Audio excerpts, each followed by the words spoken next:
All right, you guys, this your boy here back at y'all with another one. Like, share, subscribe. Shouts out to the whole LDBC Lions Den basketball community. You know what I'm saying? Subscribe to the Patreon. I'm gonna leave a link to the Patreon in the description when this stream is over with. And let's get right into this. So, I saw Too Raw for TV's video, and I saw Quest X video about what Donald Trump said about military service members who ultimately lost their life in the line of duty, right? So, coming from a retired veteran, yeah, because I'm retired Navy, and I wanted to give my 2 cents on this matter, right? Now, shout out to Eric Johnson and Stephanie Dews in the chat room. I appreciate y'all for being in the building, all right? So, as a former military service member, right? We have no choice but to go out and fight.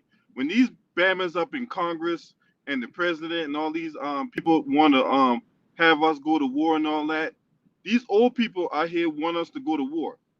They vote on this shit, right? But yet, us young people gotta go out there and fight the war that they want us to go fight, right? So it's not like we have a choice in the matter to just say, you know what, I'm not going, right? Because if you don't go, then there's severe consequences behind that, right? In the military, depending what branch you're, in the Army, they call it AWOL, absent without leave. In the Navy, they call it, in the Marine Corps, they call it UA, unauthorized absence, right? So it's not like we have a choice to not go. Because if we don't go, then we get in severe trouble for that, right? You don't do what you're supposed to do in the line of duty. You can face severe consequences for that, right? And a lot of people out there that are risk their lives and has paid the ultimate sacrifice. So this fucking draft dodger can sit up there and spew out his daily dose of bullshit every fucking day.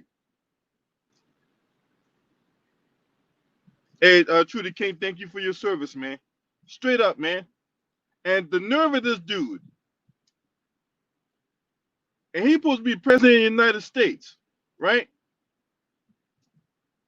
But yet, hey, shout out to Arkeith Ross. You're a Navy veteran too, man. Thank you for your service too, homie. This fucking draft dodger got some goddamn nerve to run his mouth about people that actually went through the struggle, people that paid the ultimate sacrifice, right? And what do we get in return? We get free food on Veterans Day.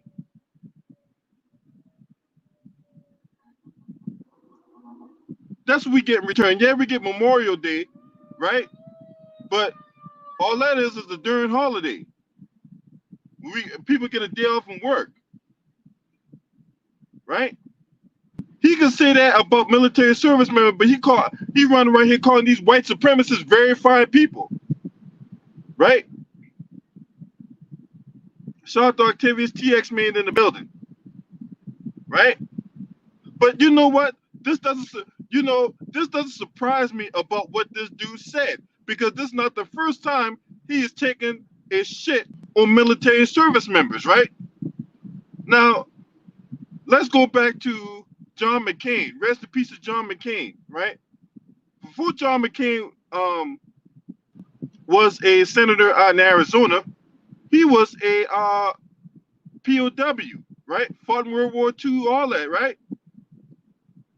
But Trump, every chance he gets, even in this man's death, goes out his way to take a shit on John McCain, calling him a loser. Now he tried to deny that, but mind you, he put that in the tweet. So it's kind of hard for him to deny it unless somebody else got access to your Twitter account, right?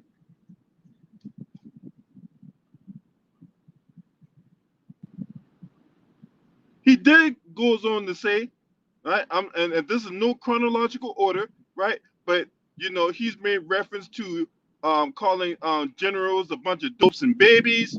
Uh, um, you know, before he even became president, he's stolen money from the military, right? Running that scam of a nonprofit organization, right? He's also made you know, military service members and Secret Service, um, you know, stay at his resorts, right?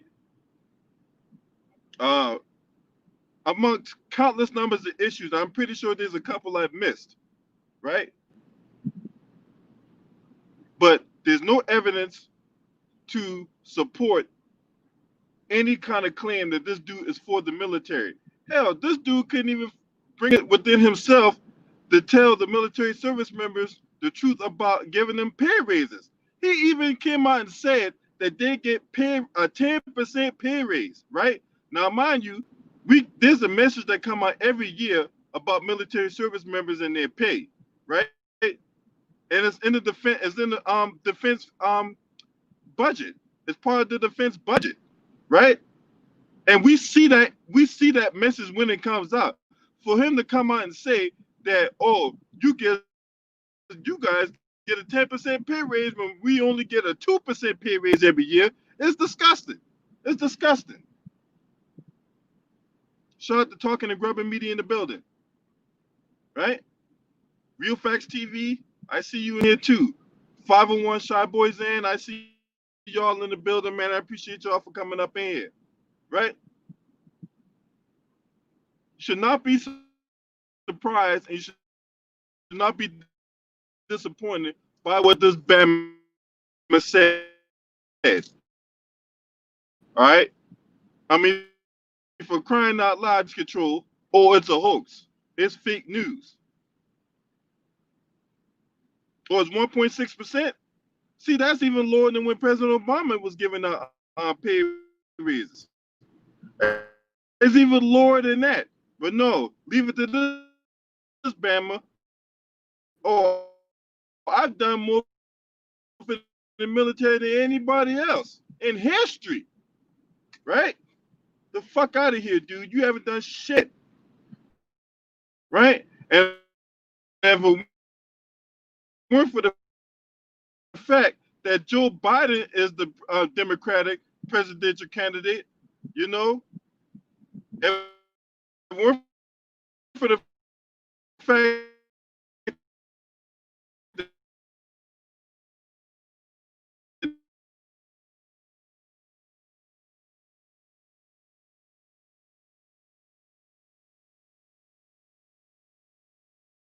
that Bama, just maybe I might have gone out my way to vote. But no, they had the proper. His supporters, his supporters will go out their way to defend that. They'll ignore it. They'll defend it. They'll, you know, they'll make excuses behind it. All that shit. I'm cutting out. Hey, can y'all hear me? Cause I heard, I saw in the chat that I was cutting. I'm being cut out. Can y'all hear me? Can y'all hear me loud and clear?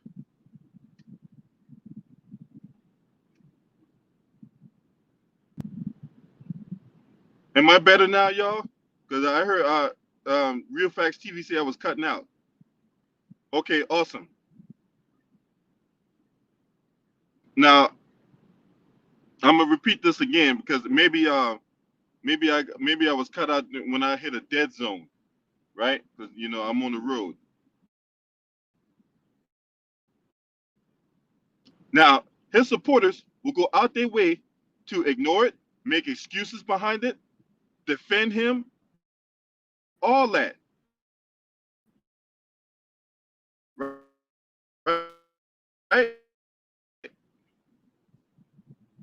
By the military, right? Shout out to the underrated darkness in the building, man. Appreciate you, homie.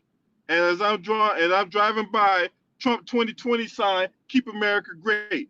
You know, I'm pretty much driving by Trump country, right? That's the second sign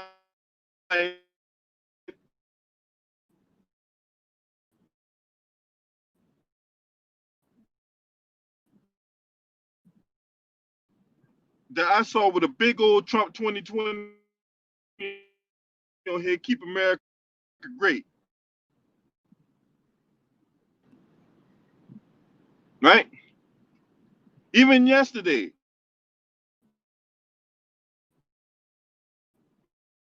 I picked up a drunk, and this guy was a bona fide drunk when I was doing Lyft driving, right? I picked up this right now.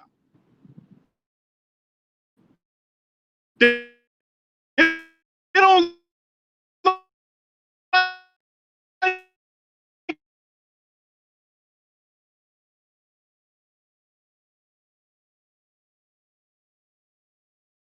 this motherfucker, yo. They don't. They don't like this Bama.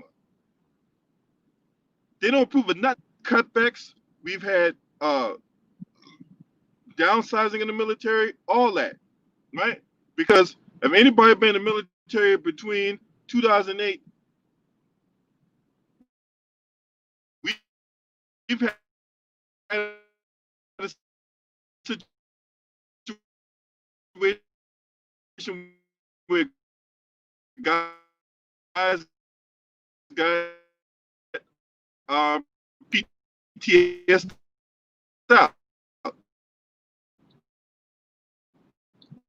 or perform the surgery. I'm still breaking up. Yeah, guys, but I'm breaking up.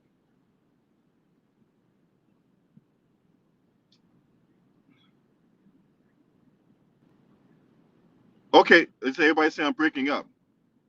Okay, give me a second. Don't worry, I'm gonna come back and I'm gonna keep cooking. I got a lot to say.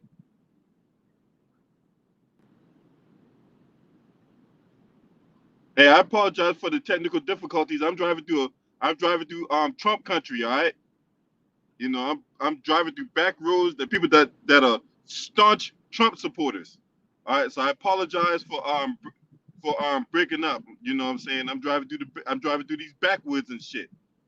You know what I'm saying? Hopefully I make it out without getting hit by, a Trump supporter or a deer. You know what I'm saying? But anyway, that ain't neither here nor there.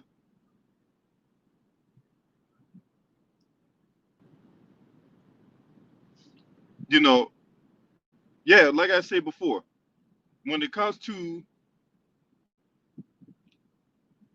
when it comes to what's going on, right? So back in 2008 to 2016, right, when Obama was president, right, we've had guys get kicked out the Navy because for whatever reason, right? They didn't do drugs. They didn't do anything wrong. It was just that, you know, they were caught up in the numbers game. Because like I said before, anytime you had a Democratic president, the military would get downsized, right? You go back to Clinton, right? Because that was the last time before Obama, the last Democratic president was Clinton, right? And what we had when Clinton was president, we had all kinds of base closings, right? Charleston, South Carolina was one example of a base that got closed, right? Like I say, anytime we had a Democratic president, we had downsizing of the military. And, when and if Joe Biden takes office, right, him and that scam artist Kamala Harris is going to do the same damn thing, right? It's got everything works in a cycle. Anytime we had a Republican president, whether it be George Bush, uh, even his late daddy Reagan, right? Military booming.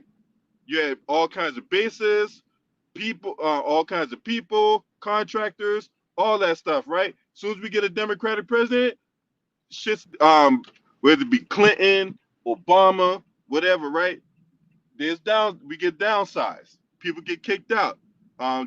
Contracts get lost. People get caught up in the numbers game, right? So that's what it is when it comes to Republican versus Democratic presidents. So that's why you have a lot of military service members vote Republican, for the simple fact that we have a Republican president, we have a job. If you get a Democratic president, chances are your job's gonna get gone, or you're gonna get kicked out for whatever reason, right? And you ain't even had to do nothing wrong. You just get caught up in the numbers game, right?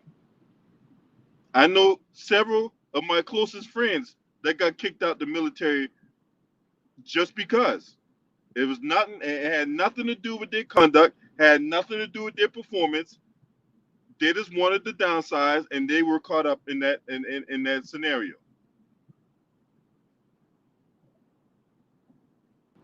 But this draft dodger, right, got some nerve to run his mouth this about the military, right? Mr. President Bone Spurs, right? Guy wouldn't get in. He wouldn't go in the military because of bone spurs, and yet he wanted to shit on service members that paid the ultimate price, right? And this the thing, right? When it comes, remember that one service member in the army that died a couple years ago, and they pretty much had to prompt and prod and convince Trump to call the guy, to call his family or whatever like that. Remember that shit? You know what I'm saying? It was a black dude. He didn't want, you know what I'm saying? It was an army. I forgot the guy's name, but yeah,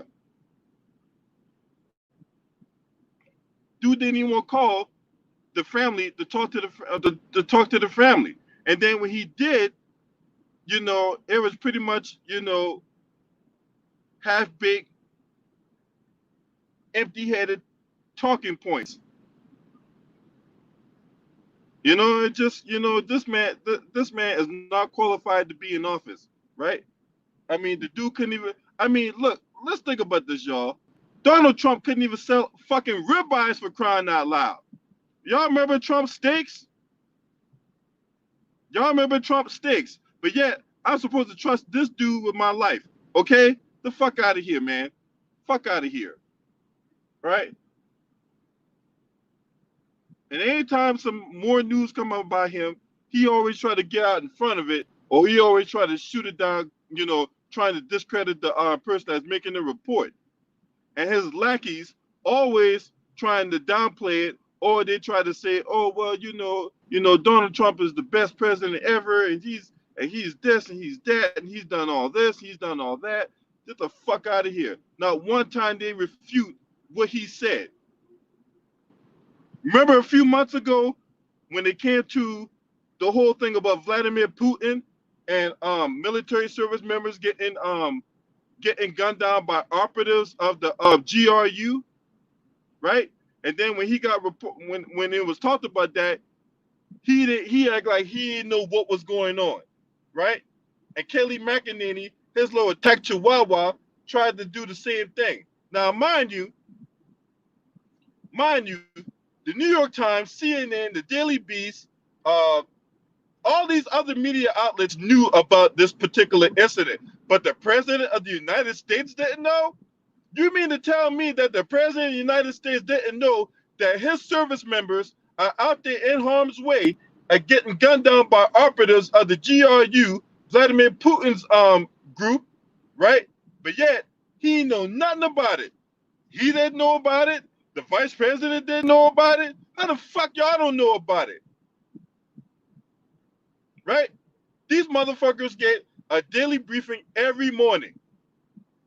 It's called a PDB, the presidential daily brief. They sit down, they talk about what the fuck's going on in the world, and then at that point, the president makes his decisions, and his cabinet members carry out the direction of the president every day. So one or two things is going on if you didn't know about your military service members getting gunned down overseas by operatives of the GRU, right? So one or two things is going on. It's likely that something could be going on behind the scenes and he didn't know about it and whatever like that, right? It could be possible, but it's more likely that that thing was in the presidential daily brief and you didn't read the daily brief, right? Which means you are performing a dereliction of duty.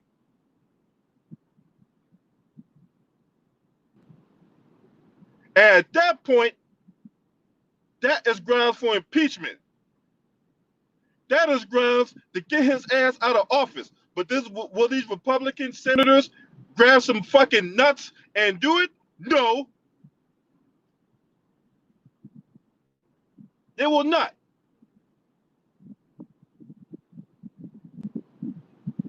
And if I had somebody I wanted to vote for, I would participate in voting this year. But since we don't, I'm gonna have to sit the sidelines. I'm gonna have to sit the sidelines and watch this motherfucker burn for all I care. Right? Because this is the thing, right? I can't trust Joe Biden to do what I want him to do, right? I can't trust him. I can't trust him. And why would you?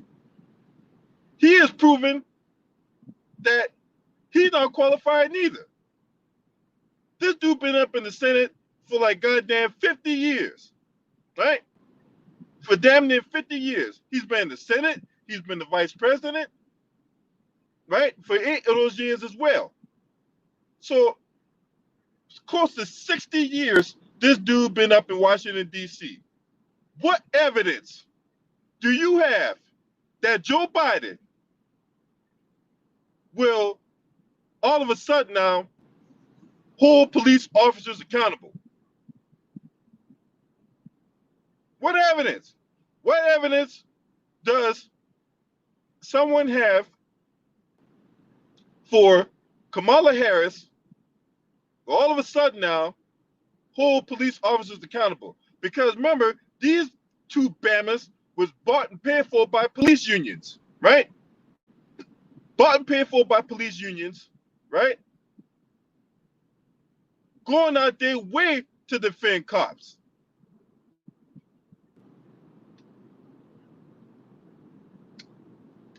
Kamala Harris has gone out her way to privatize prisons, keep innocent men locked up in prison, right? Joe Biden writing that goddamn 94 crime bill also had a hand in the 1986 Anti-Drug Abuse Act. So let me get this straight. So a black person can go to jail, right, for having crack, but a white person having cocaine, they get no jail time. They get treatment and all kinds of other offerings to get them back on their feet. Right? Get the fuck out of here.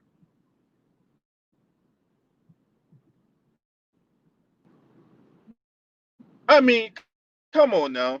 I don't trust none of them Bammers, man. Donald Trump running around here telling people to inject bleach, shine a light in your ass and inject bleach. Really, dude?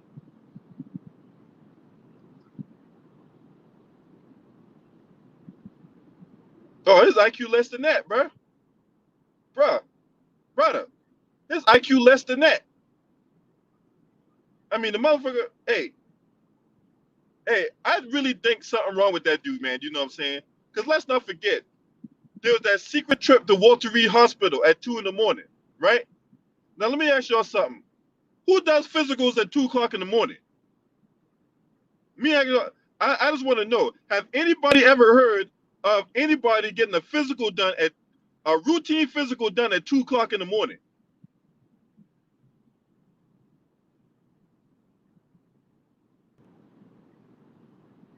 Anybody? Anybody? Has anybody ever heard of that? I've never heard of anybody getting a routine physical done at 2 o'clock in the morning.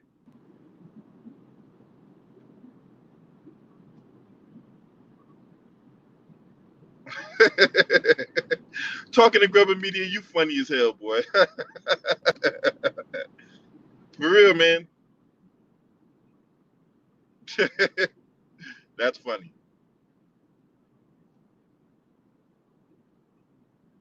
I mean, come on now. The dude can barely pass a cognitive test, and then he passed it during cognitive test like he like he aced the SAT and shit.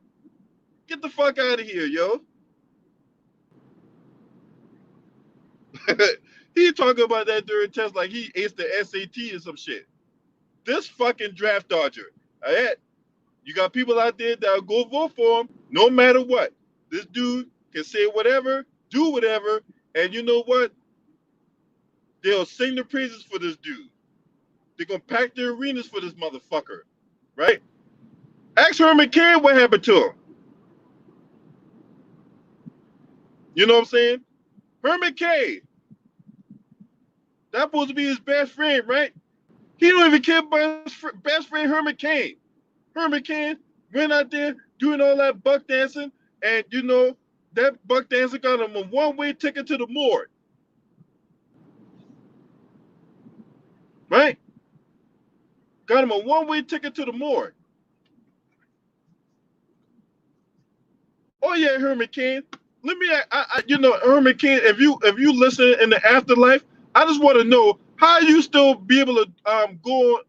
How you still able to post photos and tweets on your Twitter account in the afterlife, huh? How's you able to do that? I just want to know how are you able to tweet in the afterlife? I didn't even know that was possible.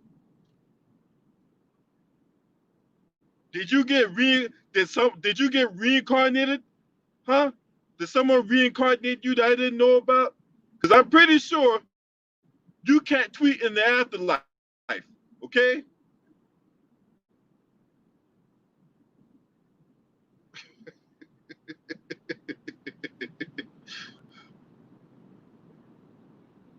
Now, hopefully, somebody on Twitter will have enough common sense to take down his official Twitter account. All right, Stephanie Dews.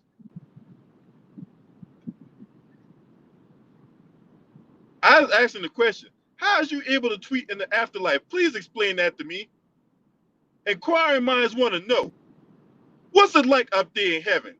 Or you ain't make it there yet? You ain't at the gates yet?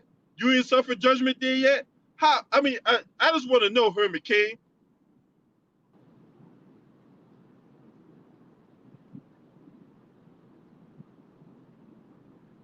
Mm-mm-mm. I tell you, they're amazing what technology can do. You know what I'm saying?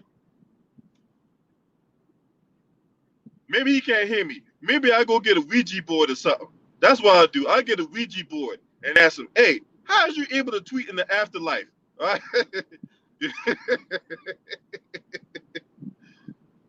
uh. He's still alive. He's still alive waiting for the verdict. For real.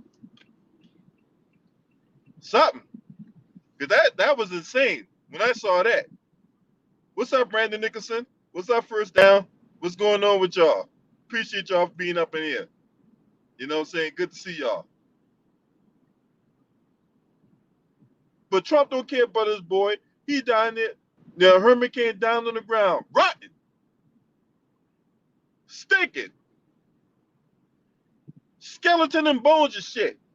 And yet, Trump running around here still parading these goddamn talking points. Now I told y'all, this motherfucker don't give a fuck about the military. L, is it LB? You gonna do some old man Ackerman type stuff? I have no plans on doing that, but I do have some plans, however, of doing the Coon Awards. You know what I'm saying? I'm doing my first annual Coon Awards. You know what I'm saying? 2020 Coon Awards. That's coming soon.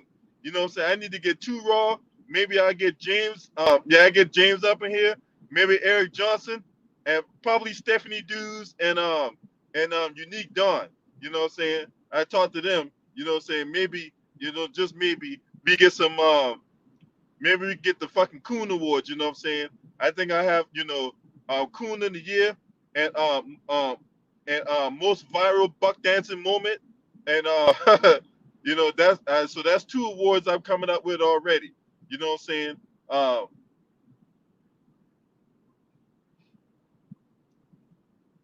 all right, underrated, that's what's up. So yeah, that's what I'm saying. So we got Coon of the Year, viral buck dancing moment, um,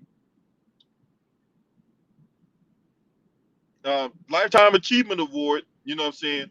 And we got a couple people who need to get a lifetime achievement award for buck dancing. You know, maybe your Herman Cains, maybe your Larry Elders, maybe your oh,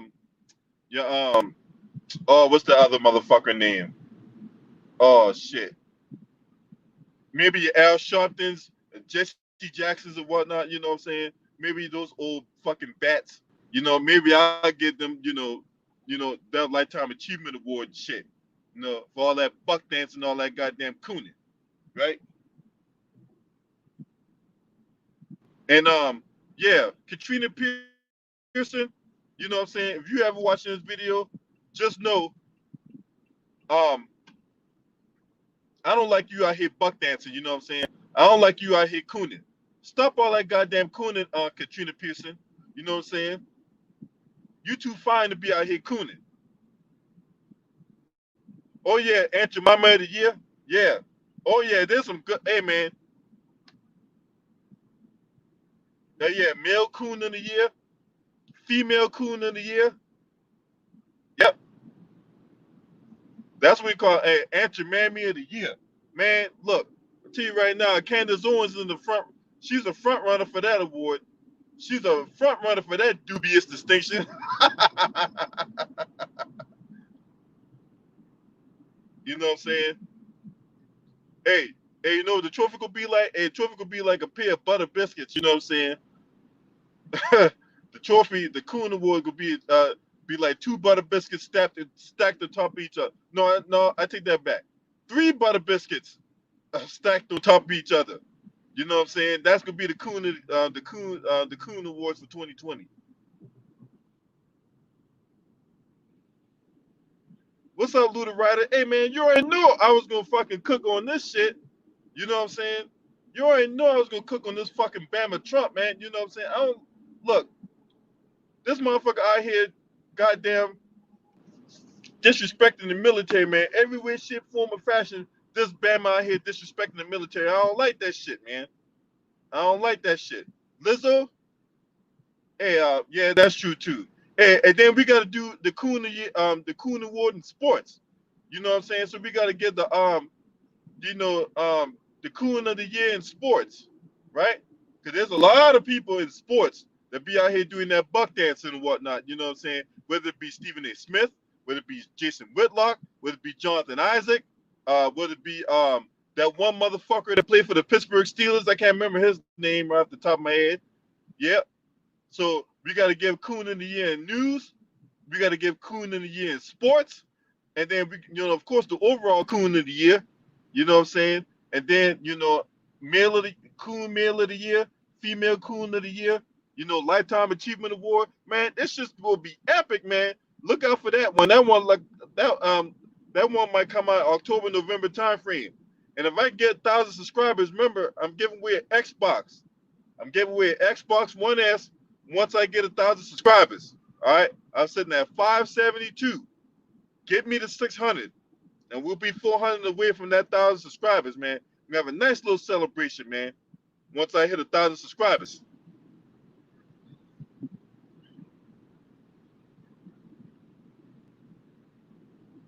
That's right. That's right. Because I heard what Stephen A. Smith said the other day about voting Republican and all that, and then he bashed Kaepernick for not voting. But my thing is this: why are you bashing Kaepernick for not voting? I see that you're very quiet about the whole Colin Kaepernick situation, because with each police killing of an unarmed black man, you're proving Colin Kaepernick right.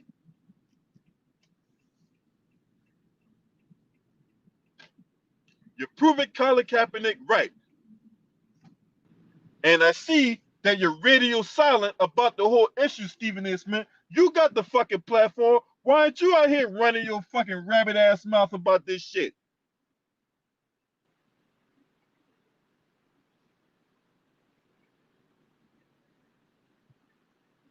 Oh yeah.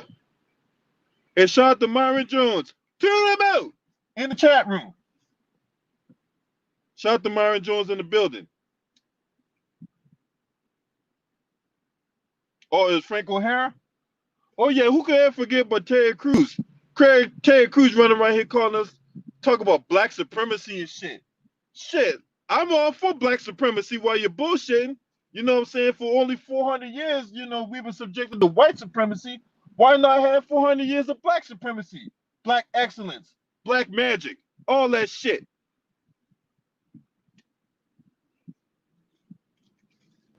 You know, yeah, 100 to you, you LeBron James dick licker. But anyway, that ain't neither here nor there. You know what I'm saying? Um, yeah, man, that whole thing Donald Trump said was disgusting. That shit was disgusting. Now I respect this Bama for that. You know what I'm saying? Because there's too many people out here that sacrificing themselves on a daily basis, right? They out there on deployment right now, ain't see their goddamn family in months. The closest they can get to their family is through a weak ass internet connection, whether it be on the ship, whether it be or on a squadron or on an infantry unit. Ain't see their family in months.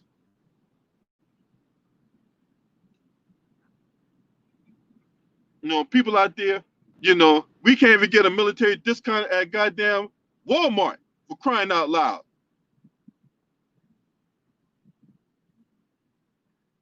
Can't even get a military discount at Walmart. But yet, this fucking Bama can run his rabbit ass mouth about how military service members are suckers and losers. No, use the sucker, use the loser. Clown, you and all your fucking minions. That's right. He grabbed my. Boy, y'all crazy as hell, boy. You know what I'm saying? But Terry Crews, look, when it comes to Terry Crews, man, he ain't nothing but a goddamn minstrel show, man. I mean, outside that one role he played in a recent movie, look at all the roles he played. A goddamn buffoon who runs around here and sticks out his chest and have his chest be thumping like it's a goddamn pair of drums and shit. You know what I'm saying?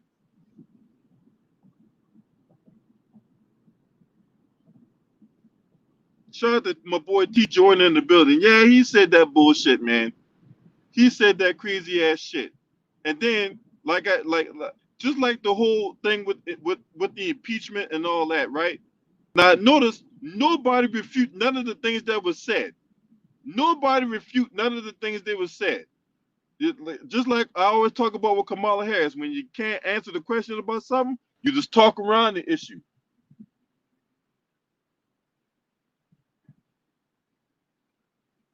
You just talk around the issue. Period. And so I don't respect that cat, man. Anybody that could go out their way to shit on the military after all the shit they got to go through on a daily basis, motherfuckers coming home with PTSD, motherfuckers coming home with half a leg and no arms. Some people don't even make it back alive, right? Can't even get the proper care. Don't even want to take care of us. You got military service members out there homeless and shit. But yet, you got these Bammers out here that so love the military, right? They love the military so much, but yet military service members, depending where you live at, can't even go to college for free. Can't even get free health care. You know what I'm saying? And the health care they do pay for is shoddy at best, right? Can't even get a goddamn military discount at Walmart. The only time we get taken care of is on Veterans Day, when you got these places offering us free food on a limited menu. And yet this motherfucker could come out of his mouth, man, fuck him.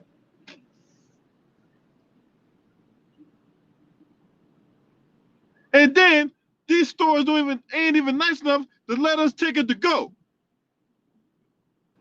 Some stores, you eat for free, but your partner gotta pay for some food before you get your food for free. What the fuck is that? On Veterans Day, that's the only day we get to eat for free, right? Motherfuckers come back home from deployment and all that. Some people don't even have a home to go to. All this shit. Motherfuckers suffer from, all kinds of anxieties, disorders, all this shit, right? But yet, this fucking draft dodger could go out here and run his goddamn rabbit ass mouth.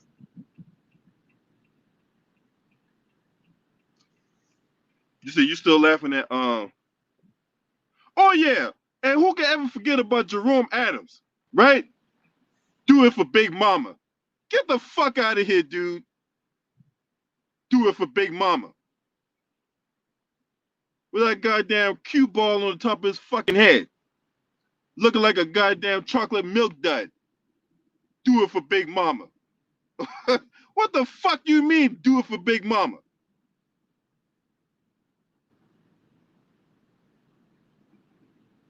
Fucking coon ass motherfucker.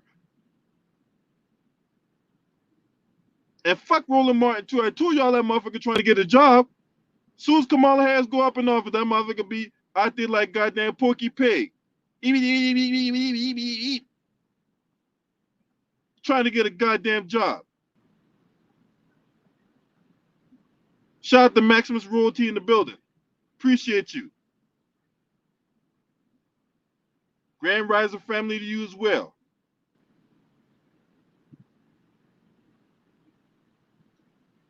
You say his head look like a carton of Whoppers. I told you back of his neck looked like a goddamn hot dog pack. I told you that shit.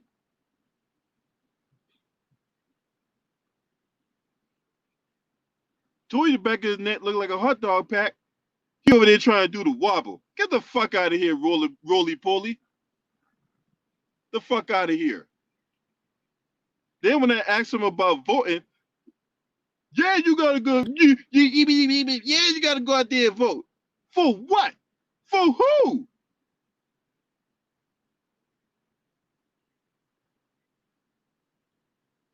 For who?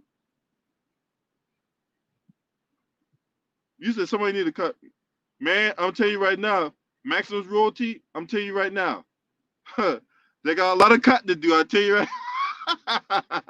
They got a lot of cutting to do, boy. I tell you. You know what I'm saying? They got a lot of cutting to do. So I hope they ain't got no. Hey, grab a Snickers because you ain't going nowhere for a while. Time you gotta cut that motherfucking fat back, you know what I'm saying? It'll be Thursday and the day Tuesday. You know what I'm saying? So you better get busy. I tell you, man, the back of that motherfucker head look like a goddamn hot dog pack. And I'll talk about the 8 count. Not the beefy kind. I'm talking about the kind made out of chicken and pork and all this other fucking random ass animals and shit.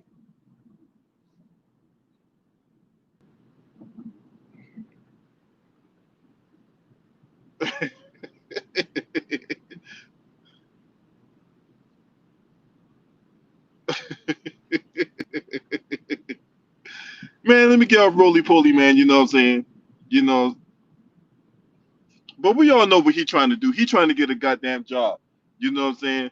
He's still jealous of the fact. I told y'all he jealous, man. He jealous of the fact that Al Sharpton, yeah, a fucking snitch, a fucking rat, an informant, got a job over him.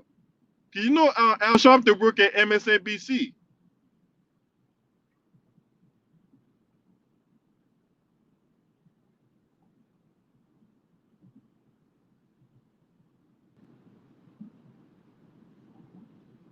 But yeah, man, this is further proof and further evidence that ain't nobody trying to vote for these Bammers, man. You know what I'm saying? Is that we need a record turnout. You need to get to the polls. You need to get your mom. You need to get your dad. You need to get your cousin. Hell, get your pet dog. And you need to get out to the polls. And you need to go out there and vote. We need to get Donald Trump out of office. I can't do 4 more years of Donald Trump. Shout out to Bakari King in the building.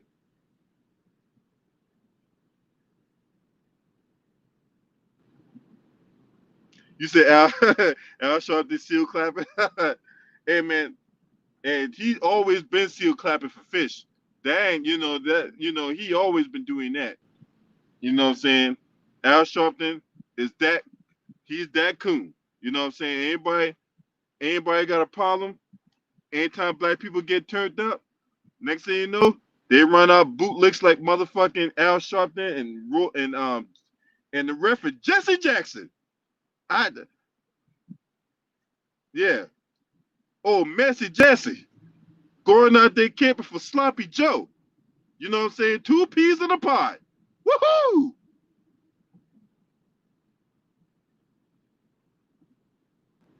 That's right. Two peas in a pod. Messy Jesse and Sloppy Joe. Hell, Obama ain't even confident in goddamn Joe Biden right now.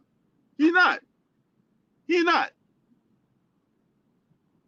Obama ain't even confident in Joe Biden right now.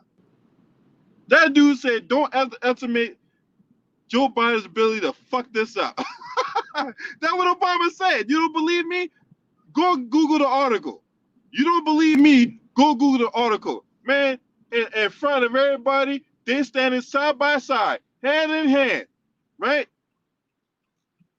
Behind the scenes, though, is anything but. RP Sean Taylor, what's up? Hey, yeah, that's what I'm saying. Jesse Jackson's a goddamn snitch, but Al Sharpton just as much of a snitch too. That motherfucker's a bona fide snitch. Go through my timeline and see when I pulled up the smoking gun article about Al Sharpton snitching for that crime, snitching to the police about that crime family, being that goddamn informant. Oh yeah, he's a motherfucking snitch too. You know what I'm saying? But they right here telling you you need to go there and vote. Yeah, when they're telling you to go vote, they're telling you to vote Democrat, right? That's the little thing they're telling y'all. They're telling y'all to vote Democrat. Cause why else would they tell you to go vote? They ain't telling y'all to go vote Republican. P. Diddy talk about vote or dancing. All up in the videos. Talk about vote or die. That motherfucker got the same car I got. All right, that's what's up. Yeah, y'all remember that shit? Take that, take that, take that. Vote or die. What the fuck does that mean? I didn't vote in 2012. I couldn't vote. I'm saying, shout out to my motherfucking boy, 2V. Hey, Too Raw. As soon as I get in the house, man, we about to turn up. You know what I'm saying? So get ready. As soon as I get in this house, we gonna open up that link and we gonna get the fucking cooking on this shit, bro. Stand the fuck by. You know what I'm saying? Hurry up, goddammit. I got stuff to do. Shit. Fuck y'all doing?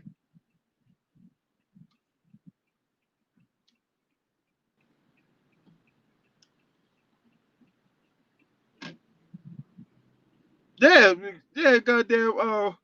Yeah, man. Al Sharpton's a fucking snitch, man. You know what I'm saying? Snitch, bitch. Goddamn Al Sharpton. You know what I'm saying? Now he running a game with the Democrats. He calling himself being part of the Democratic Party. He feels empowered. Yeah, yeah. Al Sharpton feels empowered. Yes. I'm still trying to figure out what fucking church he's a goddamn reverend of.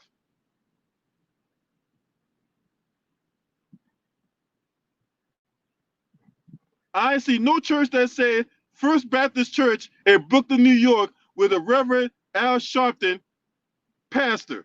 You know, I ain't see that. I ain't see that.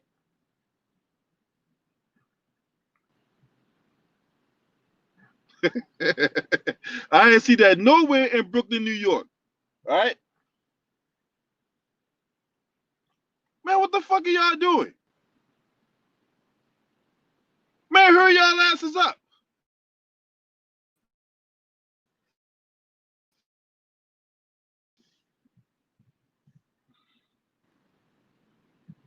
Yeah, man. He said he's revving the screw. Yeah. Hey, at least Al Sharpton there, they touching little boys and shit. Now that's one thing I get Al Sharpton. But then again, we may not ever know.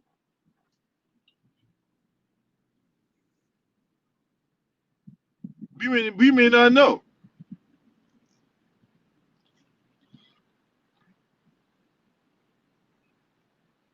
Hey man, get your blind ass dog out the street. Shit. Goddamn Reverend Al Sharpton. Reverend Al Sharpton, I swear. You are something else, bro. You are something else, Reverend Al Sharpton.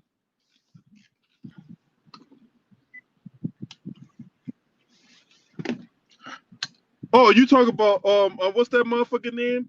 Oh, what the hell's that dude name? Oh, not Brian Pumper. Daryl Scott. That's his name. Daryl Scott.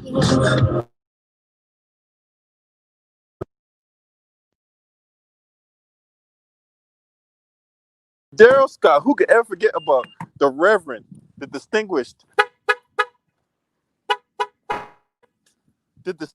Reverend Scott? That's right. The fucking buck dancer supreme right there. That's right. I never going out here to coon for Trump, except the Reverend Daryl Scott. That's right. I remember doing that video of the Legion of Bootlicks. That's right. If you ever saw that epic video, you know what I'm saying? Go watch that epic video I did about the Legion of Bootlicks. You know what I'm saying? They was all at that round table, like they're important, like Diamond and Silk and motherfucking what's that other one? Um and Ben Carson. You know what I'm saying? And Ben Carson, you can kiss my motherfucking ass because your Bama trifling ass got the same birthday I got. You motherfucking Bama, you.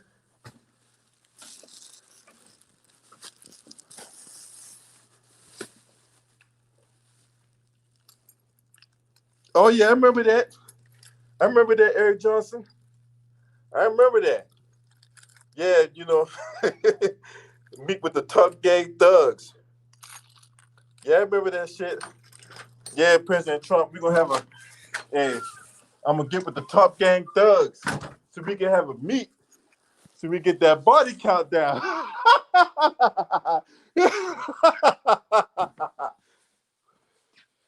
Woo, boy, that thing was funnier than a bitch. That's right. He talking about we gonna have a meet, get that body count down. That's right. Meanwhile, he out there in Cleveland. Them Top Gang thugs in Cleveland running a roughshod over there. That's right. So that motherfucking supreme clientele sellout, get the fuck out of here.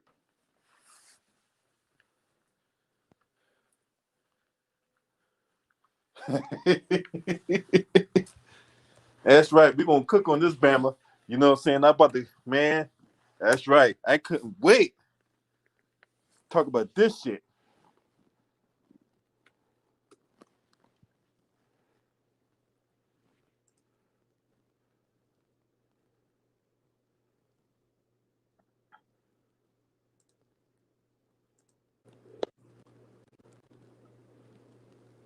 That's right. I couldn't wait.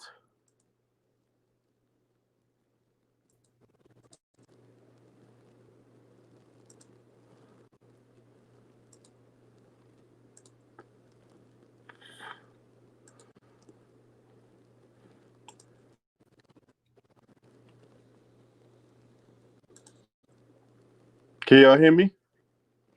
Hey, shout out to my boy Coach Sutton Harris in the building, man. Appreciate you, man.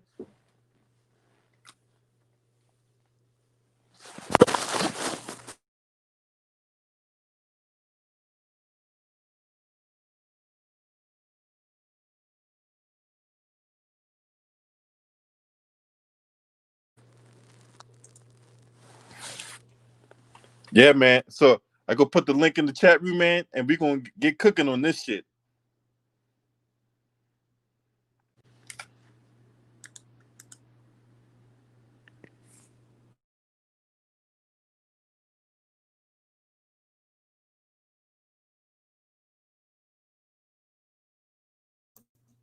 Yeah, man. Did a link. Let's get it. You know what I'm saying? I cannot wait to talk about this.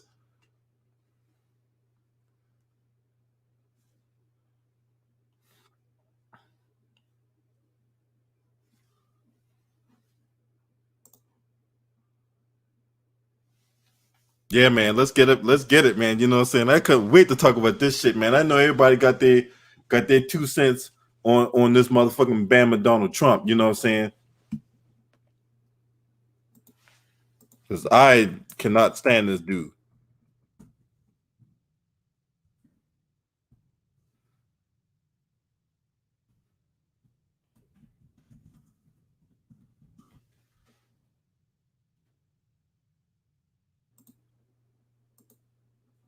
Hold up. What up, Trudy King? What up, LB? What you got on this, man? Man, a bunch of clown shit, man. Like that's the leader of the free world, I guess. It's like you can sit up here and disrespect the military. Yeah, Like it's a joke, man. It's a joke, man. Like it's as simple as that. It's a joke. And it's like when people defend and saying it's like it's not true. Like where it's like he made fun of John McCain. Like he legit made fun of John McCain. So it's like this is not surprising. Like the stuff came out. So it's like that's how he feel. That's how he feels. I see 2 World video the other yesterday, 2 days ago, something like that. I seen it. So, I mean, this is a joke, man. And me, like I said, me being in the Army National Guard, I'm highly offended. That's not cool at all. Too Raw, what's up, homie? What's up, LB? What's hey, up, man. Trudy King? Hey, you already, man. Look, you already know I was gonna be talking about this. You know, me being a veteran and all that. You know, right. This one had this really stings me to the fucking core, man. What you got on this, man? You know, I had a feeling that this was going to hurt him, and gladly so, hurt him a little more than some people thought, because this is one area that transcends race. You know what I'm saying? Whether you black or white, or whether you're gay, straight, whether you know what I'm saying, Protestant, Catholic, atheist, whatever, we all have people in our family, or we know people who serve in the military. And you know what I'm saying? And when you and just what Trudy King said, this what irritates me. These same people who keep saying, well, I need visual proof. These same people will believe a bum off the street if they said the same thing about Joe Biden. I heard Joe Biden was disrespecting the truth. Give me a bottle of liquor. I believe him. I sure do. But you got credible Trump former administration officials, and Fox News confirmed this, and I don't believe it. You know what I'm saying? It's what it. You know what it is, man. They just these people, whatever, man. At the end of the day, the track record is there. He constantly disrespected John McCain. You know what I'm saying? In life and in death. Question his, said something about him being captured as a POW made him a loser. He called George H.W. Bush a loser who served in World War II. I read it in a transcript in a book that he threatened to disown his son, Donnie, when he considered joining the military 20 years ago. So he definitely has, and he's a draft dodger. So what else could they, you know what I'm saying? Like, what other reason could they still be supporting him other than the fact that he's a white supremacist and that supersedes everything else in their mindset? Right. Exactly. It's ridiculous. Like, and at this point, it's ridiculous. Like, why do you support this person? Because majority of people that, like, if somebody in your family, I don't care who you is, somebody in your family at one point served in the military. A cousin, or uncle, or great grandfather, whatever. Somebody in your family served in the military. So if these same type of people are still supporting him, like, it don't make any sense. Because Now, then you like, you know what I mean? yeah, It man. don't make any sense. Now, before I go to Looted Rider, I'm gonna give you a timeline, right? Because we all the stuff I talked about, right? Me and Two Raw was talking about, right? Now, 1968, Trump was diagnosed with bone spurs, allowing him to dodge the draft for the final time, following 4 deferments during college. The bone spurs, he later claims, healed on their own, not something bone spurs are known to do. But sleeping around and not contracting STDs was his own personal Vietnam, he once said.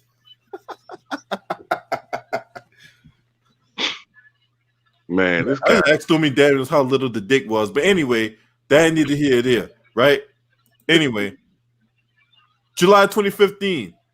You know what? Now thinking about it, I don't want to know about that. You know what I'm saying? Fuck that shit. 2015. Hey, Talk about John McCain. Talk about he's not a war hero who spent 5 years as a prisoner of war. He run around and talk about I like people who weren't captured, right? In 2015. In 2016, after Khazir Khan, father of fallen Muslim soldier captain Humayun Khan, criticizes Trump at the DNC, saying Trump sacrificed nothing for his country. Trump attacks the grieving father and speculates that the Clinton staffer wrote the speech and suggests that Khan's wife, Ghazala Khan, who appeared with him at the event, wasn't allowed to speak, right?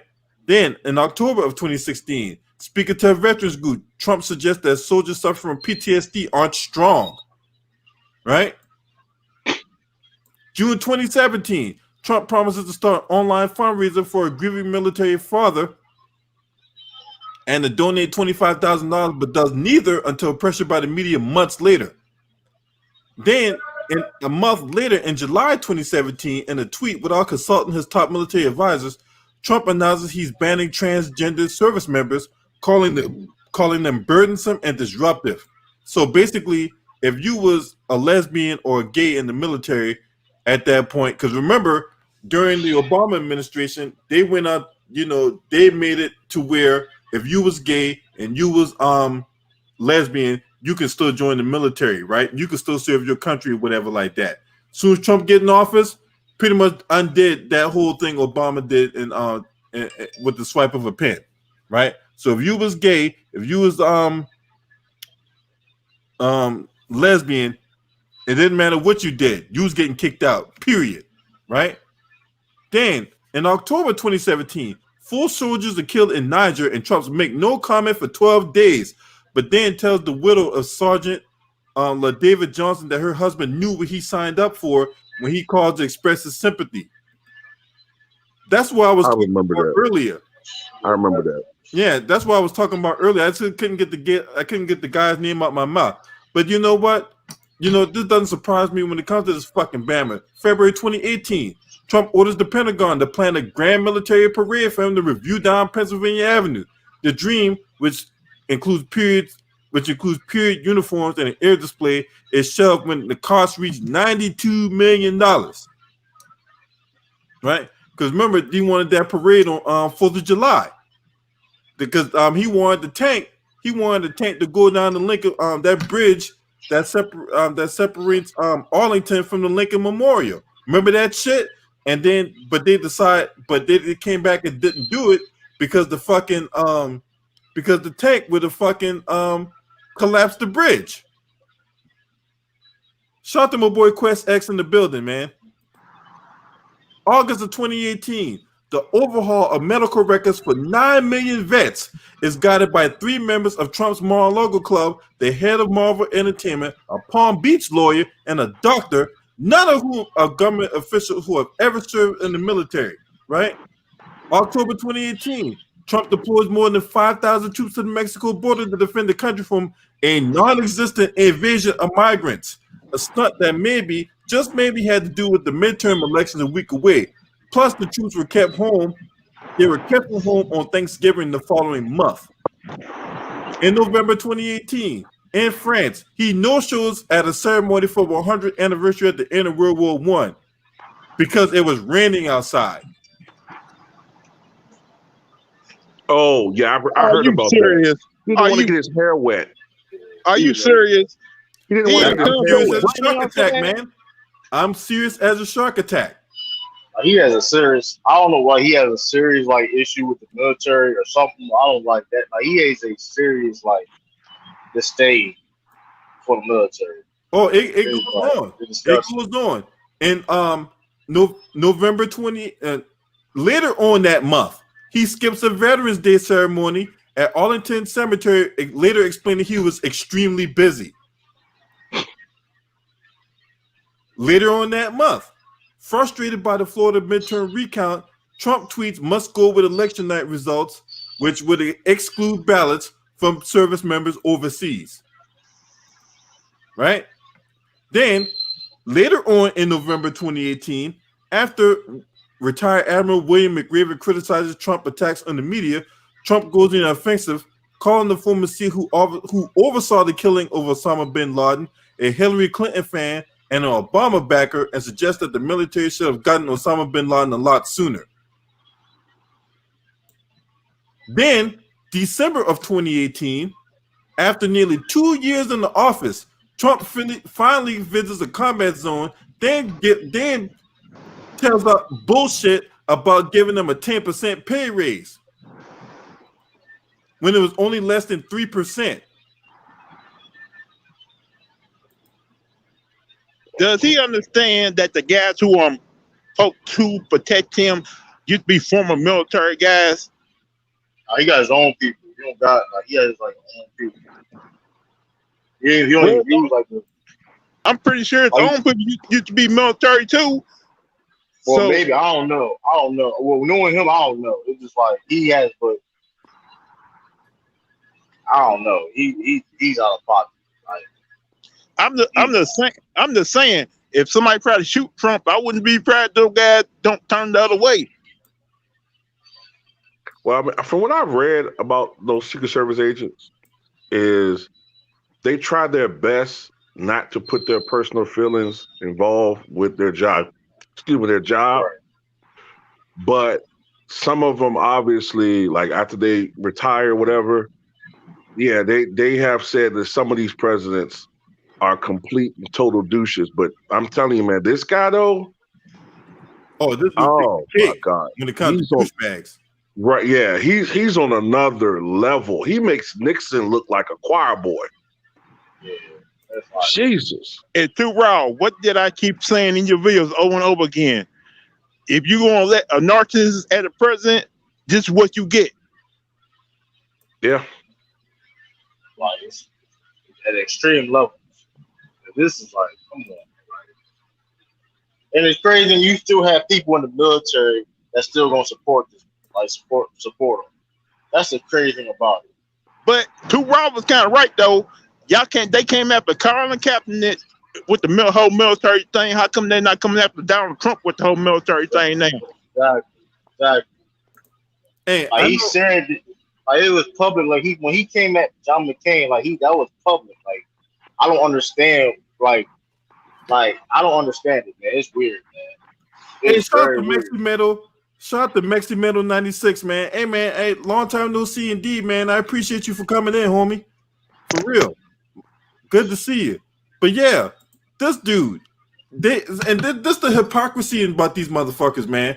Another example of hypocrisy. Yes, they went at Colin Kaepernick for talking about disrespecting the military. This motherfucker, I didn't watch the Super Bowl, but I saw a clip on the news where this dude, during the national anthem at his Mar-a-Lago ranch, everybody's standing up tall. He's out there acting like he a goddamn orchestrator, doing his fingers the way a fucking conductor would do at an opera during the national anthem, looking around. But yeah, he running around here talking about disrespecting the military. Get the fuck out of here, bro. I mean, and then let's not forget, earlier this year, right? Remember, I for those of you who just walked in the chat room, right? And this is off the cuff because I remember this, right? Remember earlier this year when when coalition forces was getting killed by Russian operatives or whatever like that, and when Trump was running about it, he ain't know nothing about it. Yeah, he immediately dismissed it. Didn't even want to know anything more about it. He just dismissed it. Yeah. Yeah. Like this is like it's like this is he's like it's blatant. Like he's blatantly like disrespecting the military, and people are like glancing over like he's not doing it. Like it's not an issue. This should be like big news right now. Him just being disrespectful to the military for years. Yeah, I He's want to doing hear it for what Fox years. News got to say about this. Hey, my It's like with, Nelly voice, girl, you know it's true. it's like with some of them, man. They are so far gone, and they are. I had to block a dude today, man, on my channel, and he had been a sub for a while, but I had to block him, man. These guys are so far gone.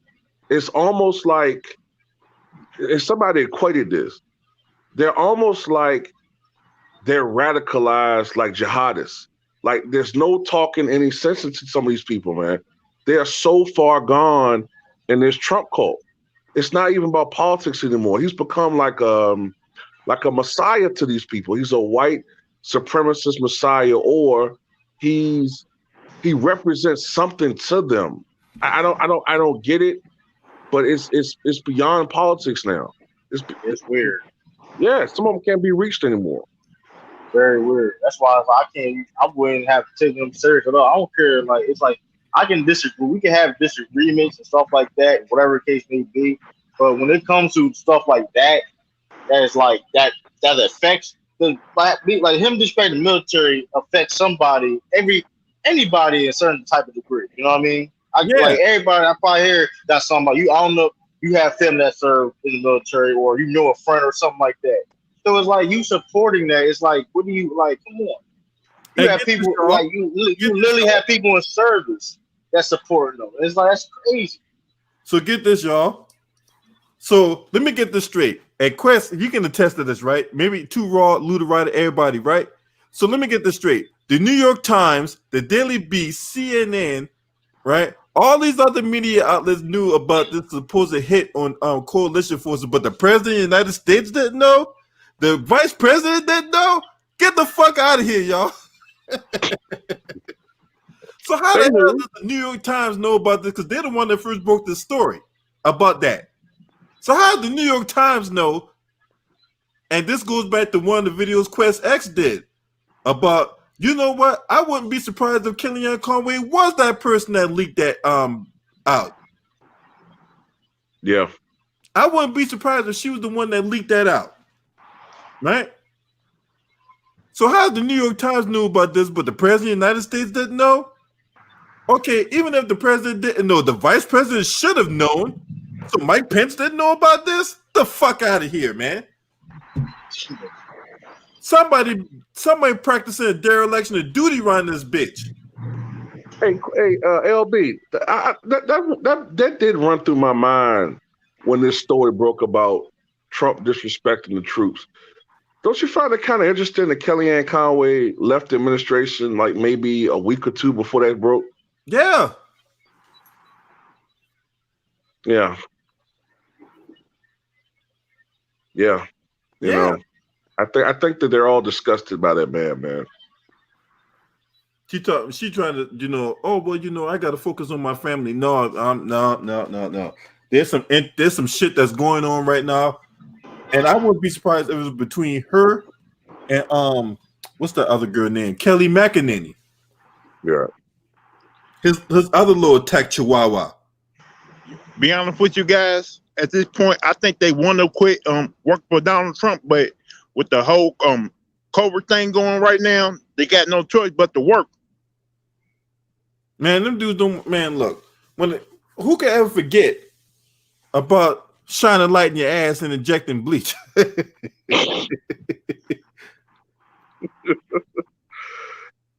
The guy's an idiot, man. Did you hear what he said today? What apparently they reported today?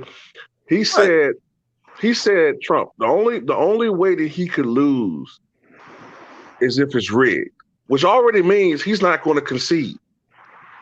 Yeah. Man, look, even if he don't concede, come goddamn 12 o'clock on January 20th, the Secret Service is going to protect the president of the United States. And yeah, if it just so happened to be, you know, Sloppy Joe Biden, then guess what, Donald Trump? You got two choices right here. You either can walk out or you could be carried out. But either way, you get the fuck out. You talking about all time of Joe Biden? Because you know, what I'm saying? He can remember all timers. He can remember everything else, but don't remember to give reparation for black people. The fuck out of here. You expect a dude that made it his business to lock up black men and women, right? With the 94 crime bill, right? Mass incarceration, basically giving states incentive because the state's funding was conditioned on them building more jails, right?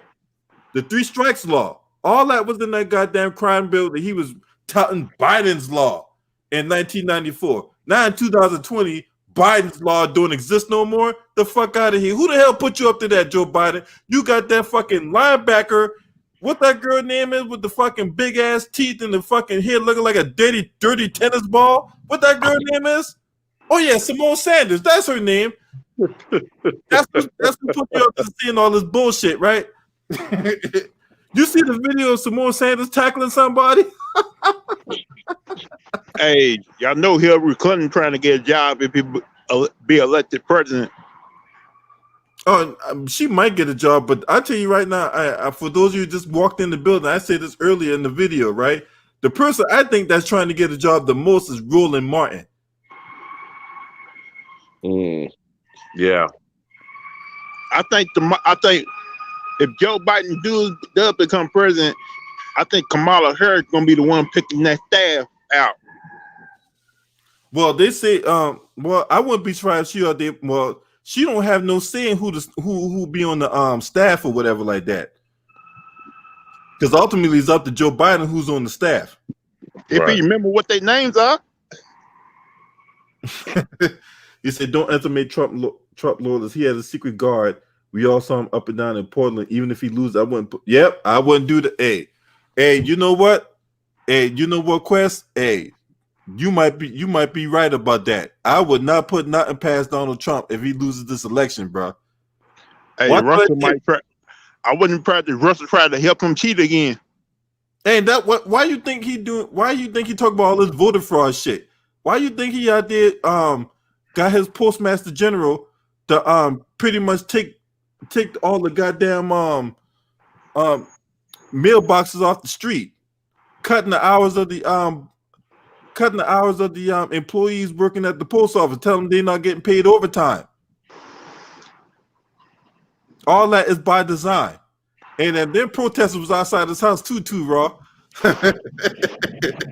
Well, the Postmaster General? Yeah, that motherfucker was outside his house for I saw today that there's some calls for him to step down because he was telling some of his subordinates to vote Republican.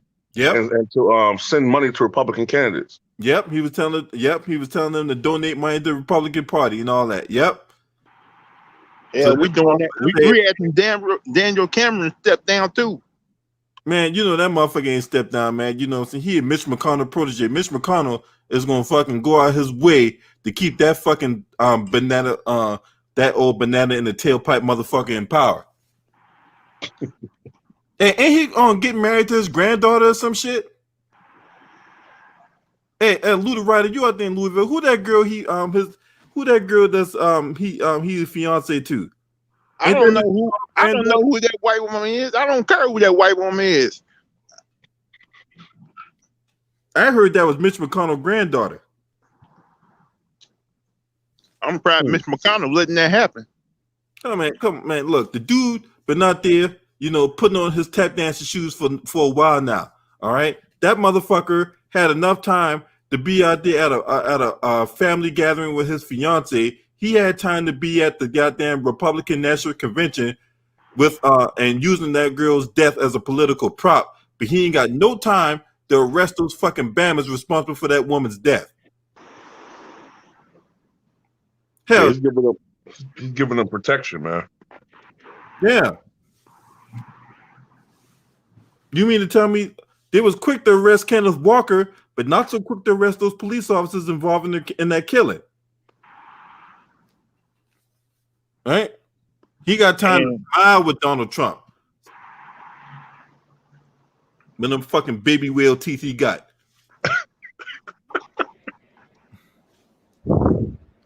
I'm telling you guys, man. I don't know if I saw a video I put up yesterday, but the advantage that the Democrats are building with the voter by mail request in these states is staggering. Like, I mean, I don't ensure they're going to win, but that's a bad sign for the GOP, man. The Steele dossier. That's right. Also known as the Trump-Russia dossier, is a political operation research report from June to December 2016 containing allegations of misconduct, conspiracy, and cooperation between Trump's presidential campaign and the government of Russia during the 2016 election. Hey, that whole Trump Tower meeting, right? Hey, Luda Ryder, you got snakes in the background and shit? I had to go out. The inside was terrible. Oh man, I said, what the hell's going on? But ain't all that goddamn hissing and shit. Those are bugs. Oh, those are bugs? Oh, maybe you had a couple pythons fell down the ceiling of your house or some shit, man. No, if it was pythons outside my house, I'd probably go outside and kill them. and cook it up, right? Maybe.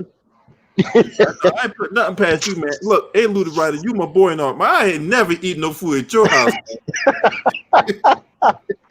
Hey, man, like, you my boy and all that, but you know what I'm saying? I don't know what kind of mystery meat you got packed in that goddamn freezer or whatnot. You know what I'm saying? Muskrats got whiskers and shit.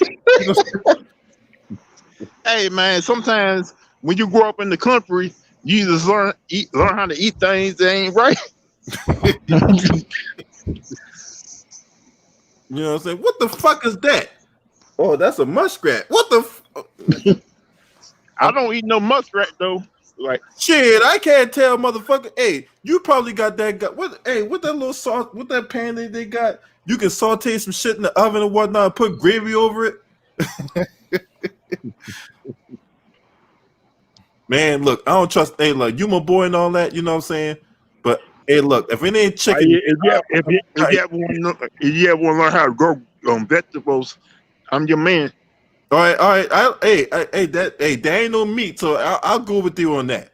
You know what I'm saying? But meat, if it ain't chicken, it ain't fish, I don't trust you, bro. You know what I'm saying? Next thing I kill my own chicken and make it. Talk about, hey, what's that? Oh, it's a raccoon sandwich. What the fuck? No, I never ate no raccoon. Yeah, man. Them Democrats, man. Look, them Democrats are just as dumb. How the fuck did they not pouncing on this shit? I don't know, man. How they not pounce? Man, look. I tell you right now, hey man, them Democrats need to take a playbook out of them damn Democrats in Alabama. When Tommy Tuberville was running for the Senate in Alabama, hey man, them motherfucker was on his ass. Tommy Tuberville. You talking about the football coach? The former coach of the Auburn Tigers, yo. I didn't know he actually ran this for a Senate. Yeah, he's running for Senate. He's running for the Senate. Wow. Man, them Alabama Democrats, boy. Hey, I'm not surprised he didn't win because Alabama fans can't stand Auburn. I'm gonna show you. Hey, I'm gonna tell y'all some shit these Alabama Democrats did with Tommy Tuberville, boy. They burned his ass up. What they do to him? Oh, this ain't what they did to him, is what they said. They said this. So this is one of the things they said. They say he lost his last Iron Bowl game 36-0, collected millions of dollars in pension money from hardworking Alabamians, and built investors based on their trust in his investment advice. Tubbs, Doug's going to run through you like Fred Talley at 11 a.m. Jefferson Pilot game.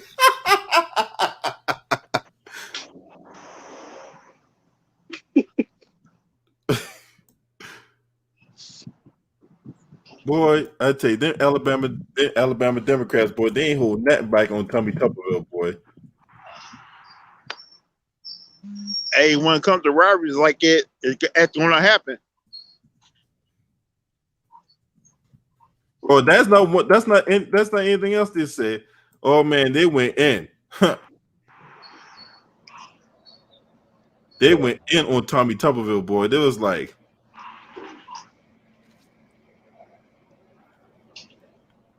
You do the same thing with Trump, man. man, ain't nobody trying to. And look, the Joe minute Biden's son served. the minute you call Yeah, yourself trying to go against Donald Trump, man, you got his supporters on your ass. yeah. Donald Trump's son tried to get a real list for the military. He said, and Donald Trump told his son, if you a list from the military, I'm gonna disown you. You ain't gonna be part of the family no more. Yeah, pretty much. You say it's because the establishment Democrats. Yeah, man, man, those establishment Democrats, man. You know what I'm saying? Look, I don't respect those Bammers, man. I don't. You know, this is the time for Joe Biden to come out there and don't get me wrong, I'm not voting because I don't like either one of these candidates, man. Man, hey, Luda Ryder, you in a tornado warning? He's fighting all elements of it. Once Man, again, I am outside. If the okay, wind, man, you know, first is the snakes, and now you're under a tornado warning. It's so goddamn windy outside. That man on an adventure. Yeah, that's all right though, man. That's all good though, man. But man, those during Democrats, man, you know, all those during establishment Democrats, man, it's the same playbook every fucking year. Every time you turn around, it's the same playbook from these bootlicks and these Democrats, man.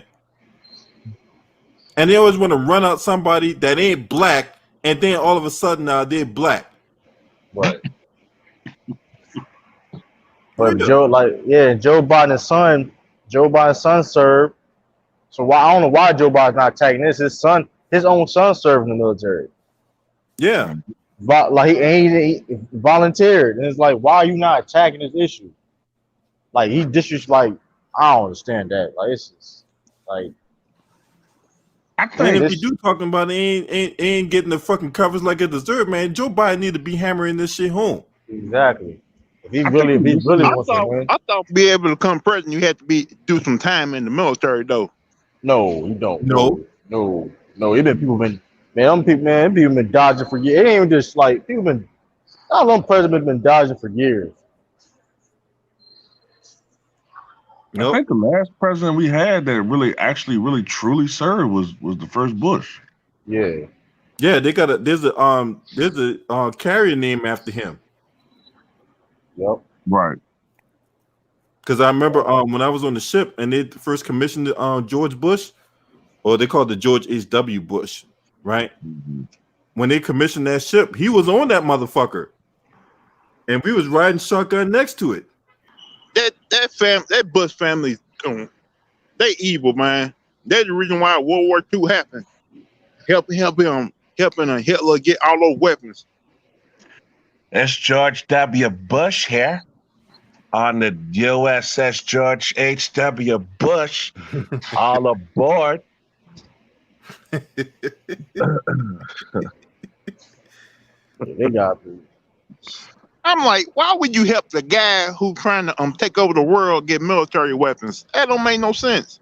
No, it makes sense if you're trying to make money off of it. Which they did.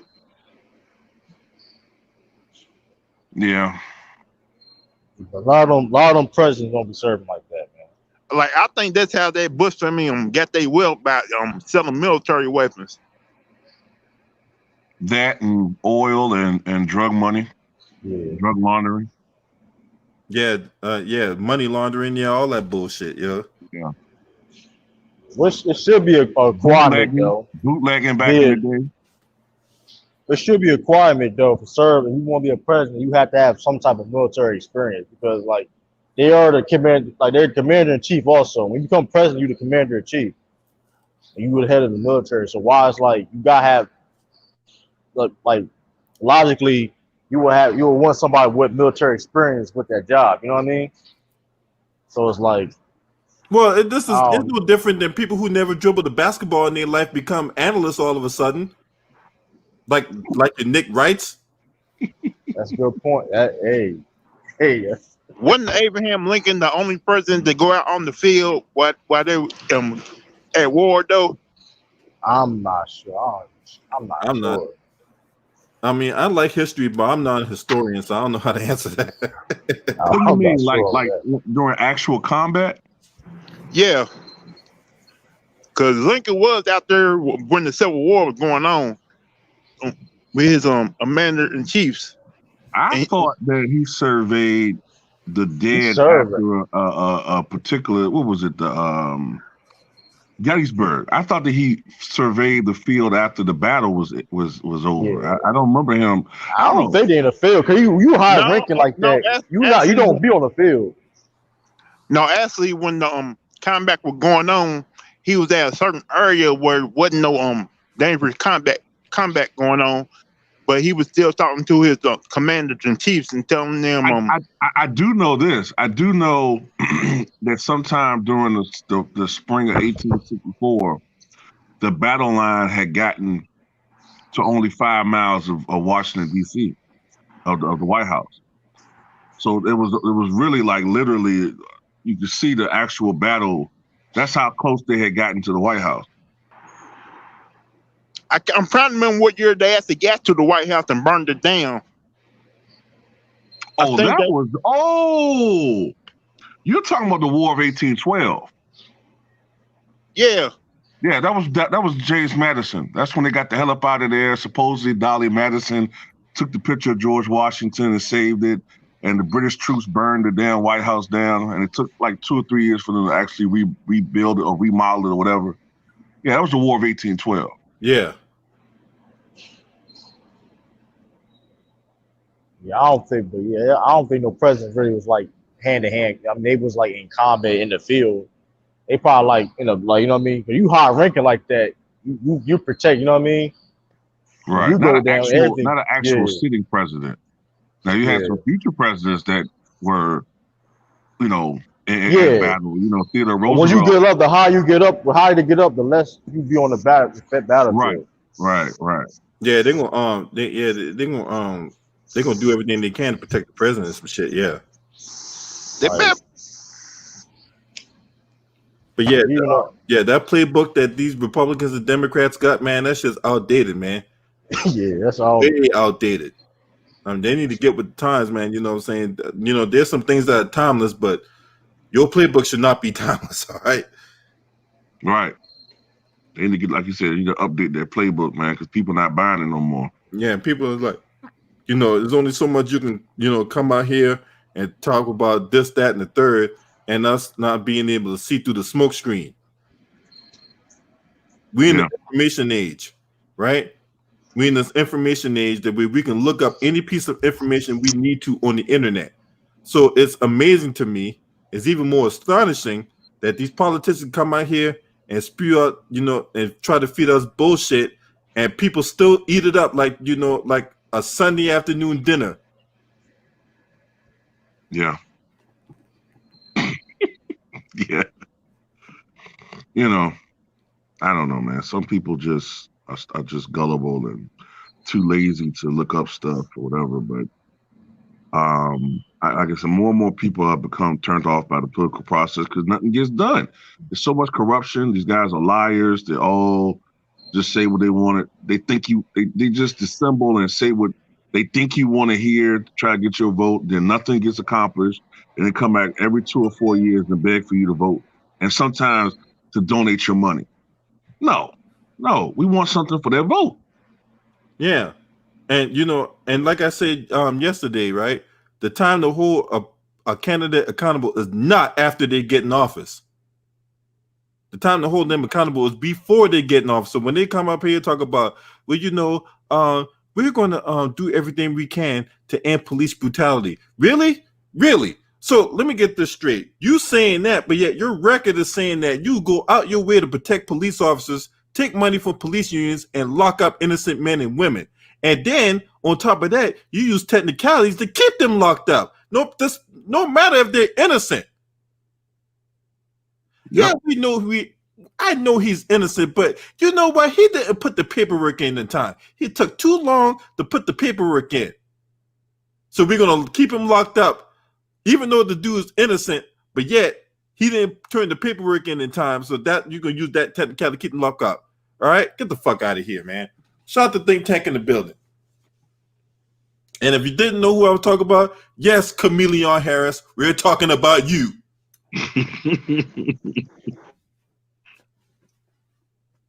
We don't want no scrubs. We don't want no scrubs in the White House like her. Hanging on the passenger side of the ride. Giannis Antetokounmpo out with an ankle injury. Oh, Hey, gee. he better not play because he don't want to end up like Grant Hill did. Cause remember when Grant Hill had that bad ankle injury and he played in that playoff game, he wasn't the same player after he got healed up. Yep, that's what I'm saying. We don't want no scrub. The scrub. Hey, with that song. Hanging on the best side of a passenger's ride, trying to holler at me. That's kind of telling me, man, that Giannis ain't coming back, man. Nope. Yeah, I think Miami and Boston gonna be a good 7-game series. Hey man, the way Miami playing right now, and they were the last team to lose a playoff game, I wouldn't be surprised they make the NBA Finals, bro. I'm just waiting on Toronto to lose so I can tell all those goddamn Toronto Raptors fans to kiss my motherfucking ass because I told them Bamas they was going to lose in the second round. I put out that video 11 months ago about them losing in the second round, and I got motherfuckers coming in my comment section, oh man, you don't know what you talk about. You know, man, Pascal Siakam, he's better than everybody, man. He's better than Kyle Kuzma and Jason Tatum and I'm trying to tell you, man, Pascal Siakam, man, get the fuck out of here. Suck the corn off my fucking toe, bitch. And I told everybody Nick Nurse did not deserve Coach of the Year. No, he didn't. I like Nick Nurse, but he ain't no Coach of the Year. Anybody like Coach of the Year next to Steve Kerr? They take called the crappers. I thought Billy Donovan deserved Coach of the Year. Because basically that Oklahoma City team didn't have nothing but Chris Paul. Shout out to the Queen Juanetta Thomas in the building. Hey, I remember Too Raw. You remember that video that Nipsey Hussle did a few years ago? That song he did called "Fuck Donald Trump." Yeah, that's my shit right there. Yeah, anybody that been in the military, man, should be fucking beyond disgusted by this fucking Bama.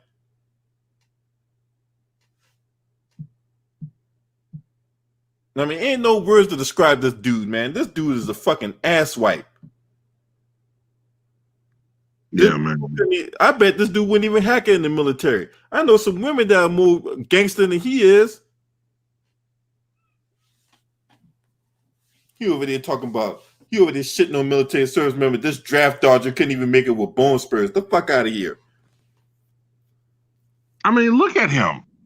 This is the same guy that says that he thinks exercise is harmful to the body. He primps like a woman about his hair. I mean, there's no way he would make it. Oh my God, it's raining. They would turn his ass out. If he was in the military, they would turn his ass out. Man, this dude couldn't even spell military, let alone perform in it. I mean, look at his cognitive test. LB, how would didn't you have a drill sergeant when you was serving in the military? No, we had when I went through boot camp, we had like a recruit division commander. That's what they call them in the Navy. They call them RDCs. And the RDCs would drill the shit out you, man. You know what I'm saying? You fuck up, you doing push-ups. Oh, you know, drill sergeant. Can you imagine Donald Trump when he was younger going through boot camp having to deal with that? No, I couldn't imagine that because I don't think he would hack it that long. He's, look at him, the motherfucker's a whiny little bitch. Why you boo me? Why you boo him? Why you boo me? He sounded the fucking Big Show back in the day when Big Show was getting booed by everybody. Why boo me? Because my cousin who was in the Navy said one time one of those military guys whooped one of those recruiters' ass for talking back to him. They took him Yeah. on the other side of the hill and whooped his ass. Yeah, that's old school. That's what they used to do back That's in the the day. old You school. got any Y'all got a problems? No matter problem? no matter what your grade, what your rank was, you had a problem. Yeah, You got to problem, man. You settle it. know, hey, man, on the ship, man, we call that fan room counseling. But I ain't want get too much into that shit. You know what I'm saying? But anytime we got a problem, we handle our business, and then after that, hey, we back to doing what we do. You know what I'm saying? But I don't want to get too much in that. You know what I'm saying? Because that shit y'all don't need to know. You know what I'm saying? But yeah, that's back in the day, man. We had a problem, man. We go handle our business. We handle our business like men. Now, you got these money ass bitches in this motherfucker. You know what I'm saying? So hey, motherfucking boot camp's like summer camp now. You know what I'm saying? I laugh for that question comment about Trump daddy. Yeah, he might be right, man. Yeah, I wouldn't be. I think he over there talk about he can't go outside because of his hair. What the fuck you mean? Oh my god, I can't go out there. It's raining outside. It's going to ruin my hair. It's like a woman. That's a woman. Not to disparage women. No, I'm not saying there's nothing wrong with that. But a man doesn't act like that. Yeah, more man, like, I can't go outside because of my hair. You know what I'm saying? Like, you got conditioner in that motherfucker. Yes. Hey man, you hear the tape with his sisters? He over there got gold sinks, but yeah, he using Pert Plus. What the fuck?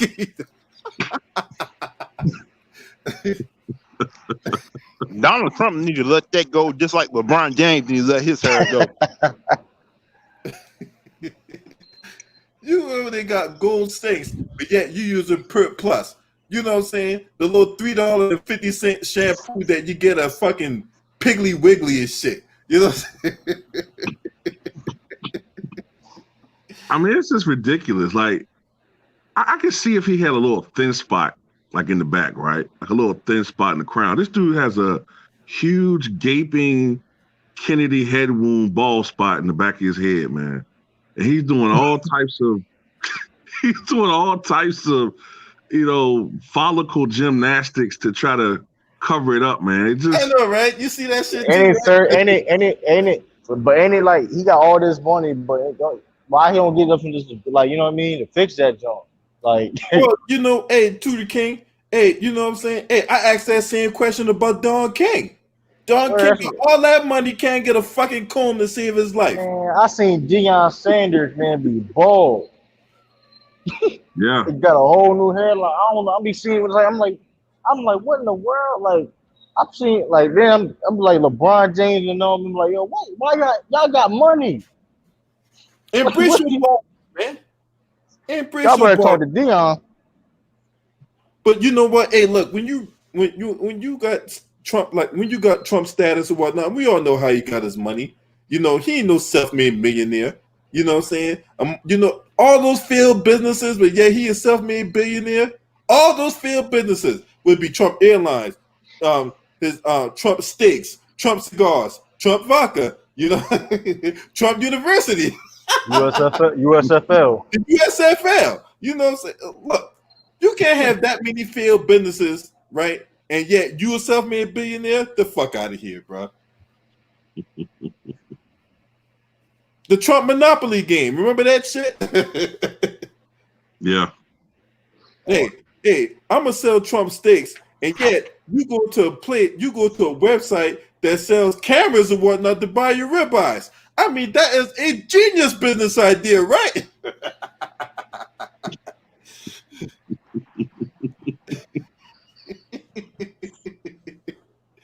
Trump. But how much is his money dirty money though? I'm pretty sure all of it's dirty. All of it's dirty. Dirty. I think the bank he's with is like known for like doing dirty shit. I forgot the bank name, but like it's like the only bank that will give him a loan, like in the whole like country, like world, whatever. Yeah, I forgot man. that bank name. Trump do got an alternative universe because if it didn't happen, like if it didn't happen in the United States, around him is not big, right? He does have an alternative universe, you know what I'm saying, where he's the fucking expert. He is the law and order. Remember, this is the same guy that was running around here talking about he knew more than all the generals. Yeah, come on, yo. Like, what are you talking about? He knew more than all the generals. So all these people that have been in battle, strategic, got their people home from battle and all that. But yeah, you know more than the generals, right? Well, Can, they actually do have a secret book in the White House that only the presidents can look at. oh, you talk about the presidential daily brief, right? Now, when you become president, they got some type of book that only the president can look at and see and knows about certain things that happen in history in the world. Oh, I know what book you're talking I've about. heard I about think that. I've heard about that. I forgot what you're talking about. I know what you're talking about. Supposedly, from what I heard, the outgoing president supposedly leaves a message for the incoming president that only he can access or he or she can access. There's supposed to be certain secrets that only the president knows, or I heard about that. Yeah, Yeah. I thought that was a myth, though. It could Hey, be. you know my hey, you know my if I was the president, outgoing president, I'd leave him I'm like you're a fucking douchebag. Ah, Hey, yo. But the thing I'm worried about is Donald Trump had the power to hit that button too to launch a missile, and I'm worried about that. Okay, so this is the thing, right?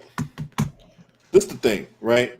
What he did a few months ago, killing that Iranian soldier, he literally committed a war crime, okay? Yeah, he definitely did. All right, so before they even consider going to war, I don't know if you ever heard about this thing called a Gang of Eight, right? The Gang of Eight basically is the Senate Majority Leader, the Senate Minority Leader, the House Majority Leader, the House Minority Leader, right? And like four other people. I think like the Secretary of Defense, it's like three other people, right? That will comprise of the Gang of Eight, right? He got to meet with them first before that shit even make it to the Congress floor. Okay, so that whole thing going around them. So basically, it's 4 Democrats and 4 Republicans. That's the Gang of Eight for intelligence. So the leaders of the two parties from both the House of Representatives and the Senate, the chairs and the ranking minority members of both the Senate committee and the House Committee for Intelligence. Okay, because you remember in the Senate you got your ranking members of the House Intelligence Committee, and in the Senate you got your ranking member as well.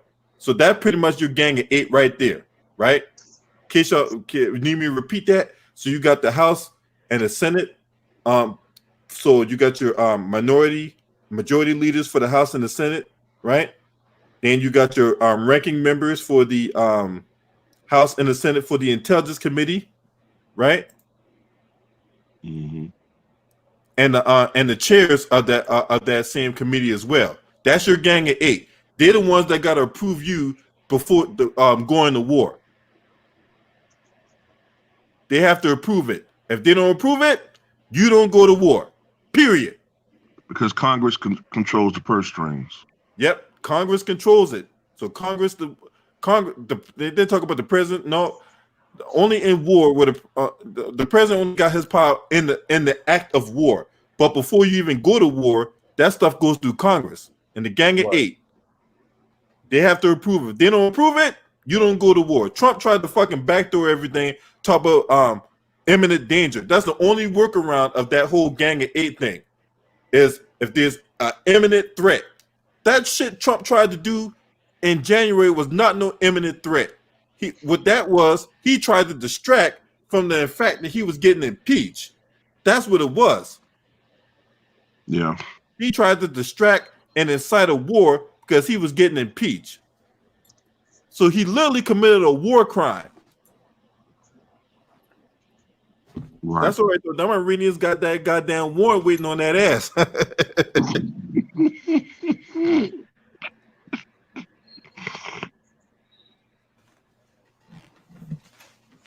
Yep, them Iranians got that war. They got that warrant waiting on that ass. And it's like TikTok, motherfucker, in the Iranian voice.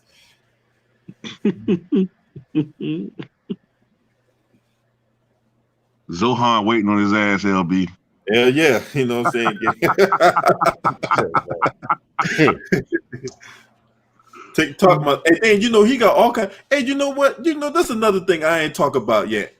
And Quest, Too Raw, how many people, how many presidents have you known the way you had all these people coming out during the guy's presidency? All these people coming out with tell-all books about this dude. I mean, he's definitely. I mean, Clinton was controversial, but I mean, I don't know, man. I think he goes beyond Nixon. Like, I think Nixon's probably the most controversial president we've had, but he's giving Nixon a run for his money, man. Like, with Nixon, it was really just Watergate. You know, I mean, there was some other stuff he did too. Actually, the worst thing he did, people don't talk about, and that was the fact that Nixon, using Anna Chenault as a backwater, pretty much committed treason because he tried to finagle in the peace talks that the Johnson administration had, telling Vietnam they'd have a better deal on the Nixon administration. So with that was actually treason. Nixon should have, gotten in trouble behind that, but you got that, and you got the fact that he dealt with the mob, and of course the burglary with Watergate.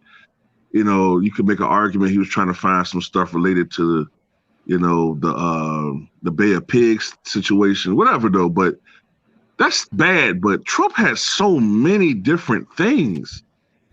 I mean it's ridiculous. And man, so guess who all? So Omarosa, right? We all know that buck, that buck dancer sellout. You know what I'm saying? She got a book out about him, right? Right. So you got her. You got now just this year alone, you had John Bolton, The Room Where It Happened. I got that book, right? Mike D'Antonio. Well, that came out in 2015. Mike D'Antonio came out with that book, The Truth About Trump.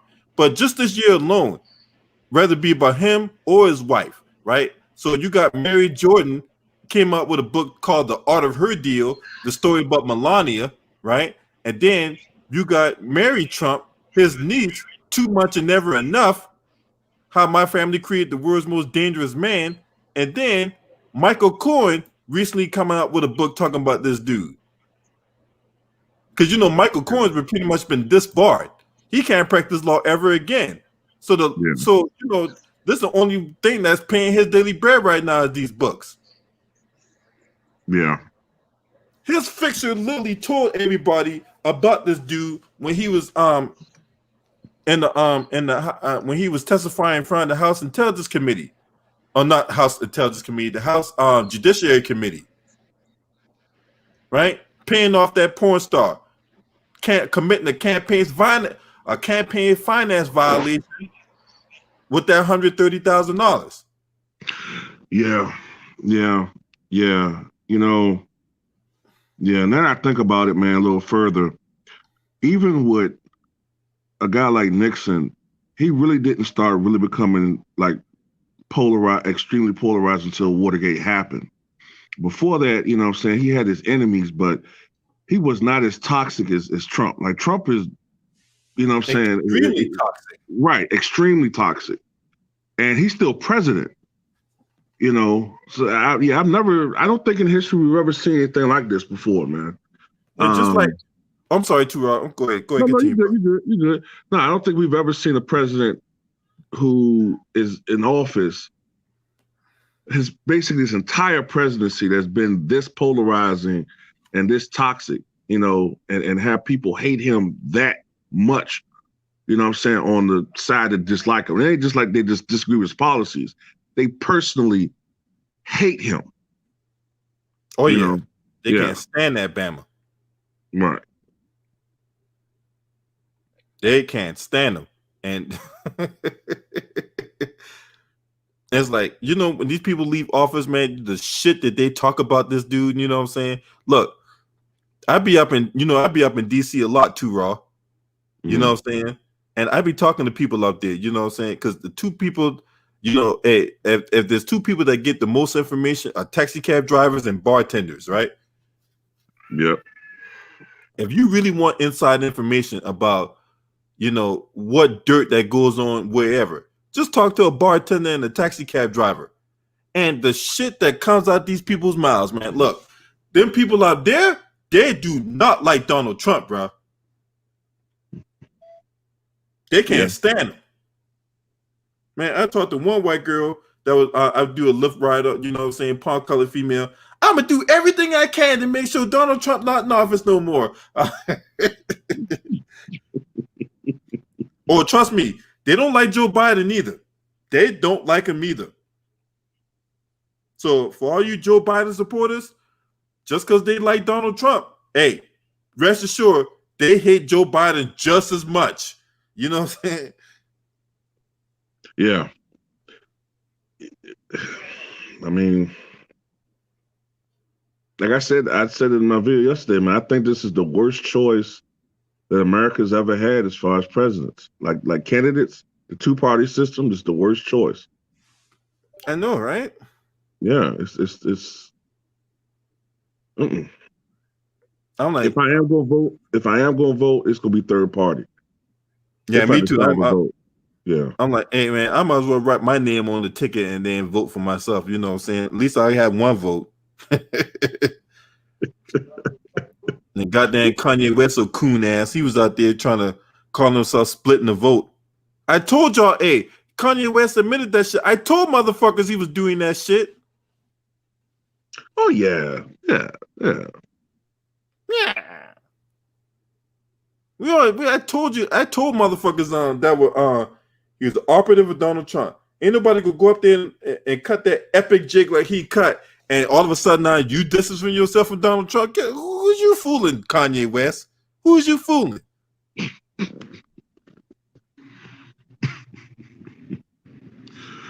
You're not gonna cut a jig like that, and yet all of a sudden you're not for Donald Trump anymore. Get the fuck out of here. What was that shit he said? He said something about he doesn't like Trump anymore because he was hiding in the basement instead of showing leadership or something he said. I don't know what he was talking about. Hey man, that whole thing was nothing more than a fucking word salad, okay? Like I said, I appreciate it. So I got 2 votes. Bakari Kingsley, he'll vote for me. That's what's up, man. You know what I'm saying? Now, if I get the other 270 electoral votes and shit like that, I'll be president.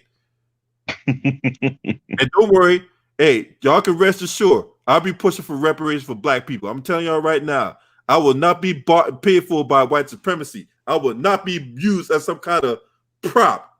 Okay? I'm my own man. I got my own nuts. That's right. I got my own nuts. And last time I checked, my motherfucking nuts hang low, baby. That's right.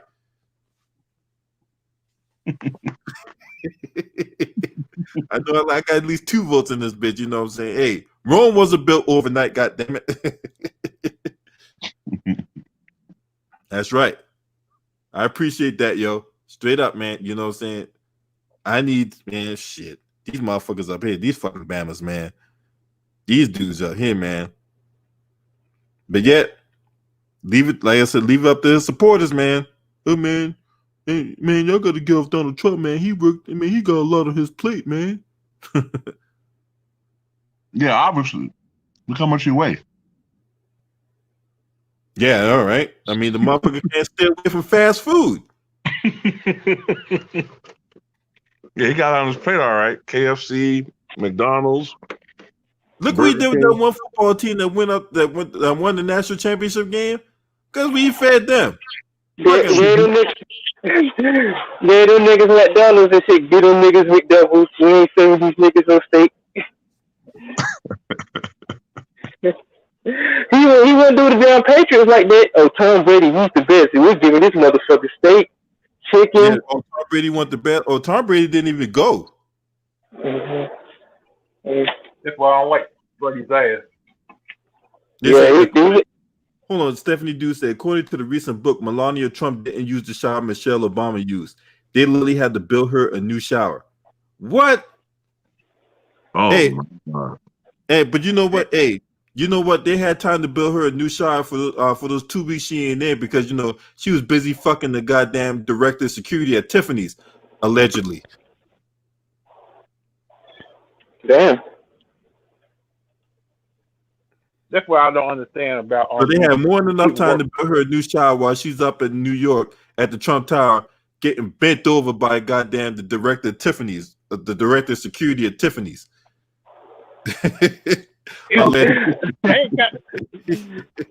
of funny how these people in Congress say there's no money for the American people, but they always got money to build their showers, home entertainment centers, and everything else. Hey, Yeah, that is. Hey, It is crazy. that dude was a rapper / porn star. Fuck with my shades on. He had his arms crossed too when he was hitting it.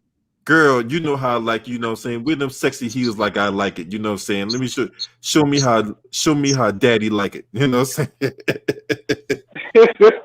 Donald Catalan struck me like this. Oh.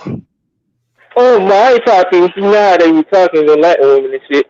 Donald can do it like this now. I got 2 inches. He got 2 inches of soft dick. Come here, you motherfucker. I need you, bitch. Come here. You know how the African dudes be talking to women. Come here, bitch. I love you.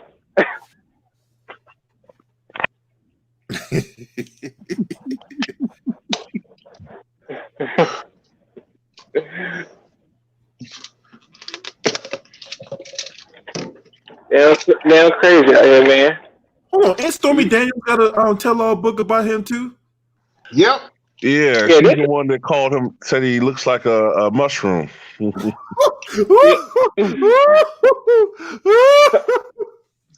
about he had six things. Talking about he had six things in drugs or something. I'm like, damn. Hey, LB, Donald Trump had paid a lot of porn stars to sleep with him. I mean, I'm not shocked by that. I'm definitely not shocked by that. I mean, you know what? It came with money and a non-disclosure agreement. I mean, if a motherfucker look like a burnt orange, he probably would have to pay some of these porn star bitches to sleep with him. Hey, what's that? Hey, remember that Chappelle Show skit, The Love Contract? Oh yeah. You talking about that one with when Dave Chappelle was up with Baby Daddy? No, not that one. That one was this one was I don't know what the girl was on that skit. Yeah, I know you're talking about. They had a legal agreement on what they gonna do when they have sex. Yeah. They say trianal. Yeah, I remember that. I bet the girl was on that skit, but god damn, she's fine as hell, boy. I bet when she was bending her over, she was like, "Wrap it up, B." When Donald Trump be hitting it, "Wrap it up, B." Yeah, right.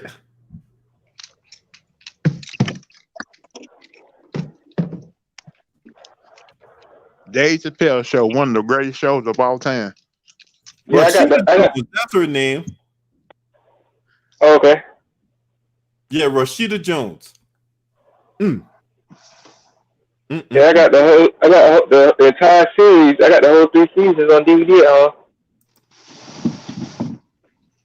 Yeah, man, I love that skit, dog. Man, Hey, did you remember that episode with Wayne Brady when he was like right there. Yeah, he had the hookers and shit. He was like, "Does Wayne Brady gonna have to chuck a bit?"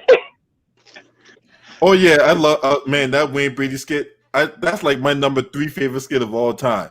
I always trip off when they're riding around and the dude that play Ashley Larry go, "Oh shit, son, it's Wayne Brady." Yeah, he had that chocolate. He had that chocolate. And I let the whole clip out on him. Yeah, what the fuck, man? You just killed this nigga. He was like, man, you're making me nervous. They like, you felt like a nigga you gonna spit. Then Dave Chappelle was like, oh, we gotta stick together, Wayne Brady. We black actors, man. We black actors. I don't feel like. Yeah, we Like, black. hey, the one I like is when, the one I like is when he was collecting the money, and then the girl only gave him like a $50. Yeah. He's like, whoa. This is a little light, bitch. Sorry, daddy. Sorry, daddy. Be honest with you. After that stick, I saw Wayne Brady in a whole different light because I thought he was one of those buck dancers back at that time. Oh, trust me, I thought he was a fucking cornball too till he did that skit. Boy, when he did that skit, I never said I said a negative thing about Wayne Brady never again. Ever. I used to think the same thing too. You know which one I like too? The player haters ball. I like that one too. Oh, man. Yeah, man, that player hitting ball is, man. Hey, I like the one. Hey, I like when you talk about man, you corny. Next nigga that says something getting shot. Believe it. Yeah. I like when they when they all looking at the pictures of celebrities and they snapping on them. Oh yeah. You remember you talk about Rosie O'Donnell got big holes in it? Yeah, he said her underwear got dick holes in it. Right. She wears underwear with dick holes in them. Hey, one of my favorite systems of all time is the World Series of Dice. Oh yeah, that was funny too. He said, you want this role, nigga? You don't have to shoot me and everything. You know, he shot her in the kneecaps. I was like, God damn. Oh, when the girl rolled up and talk about what you doing, and that better not be the rent money. Be the rent money, motherfucker. When I saw Anthony Larry for the first time, I couldn't stop laughing. I'm like, hey, did y'all see the one when they went back in time to like slave time? Then he shot the slave master. Oh yeah. When the player hit him when traveling and all that. Talk about respect if I put these gators in your ass so you're inside. Then one of the slave shit.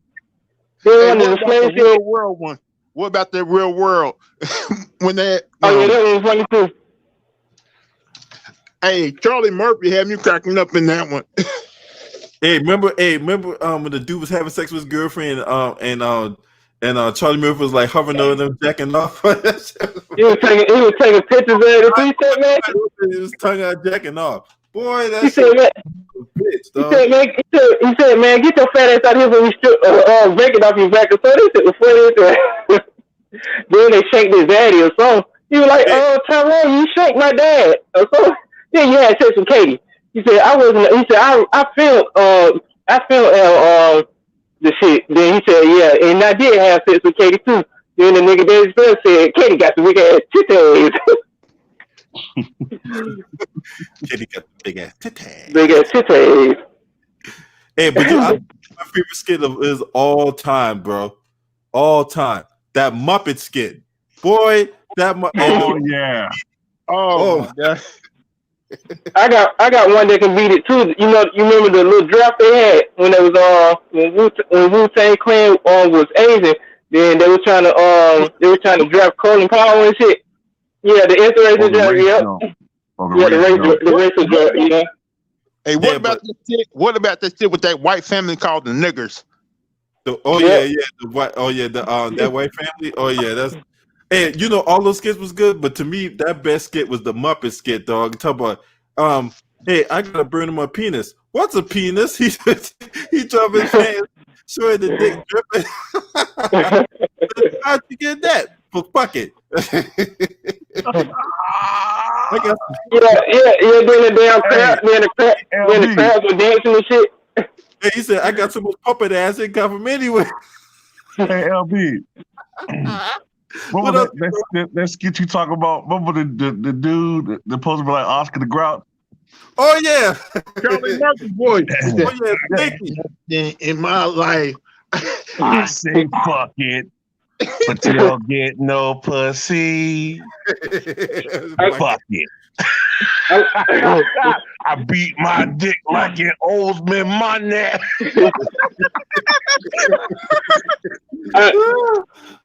Hey, I like too raw. Hey, right before that one. Hey, you know the dude that looked like Ernie? Right. Hey, you talk about your grandpa talk about self-respect, but then he takes drugs to keep his cock erect.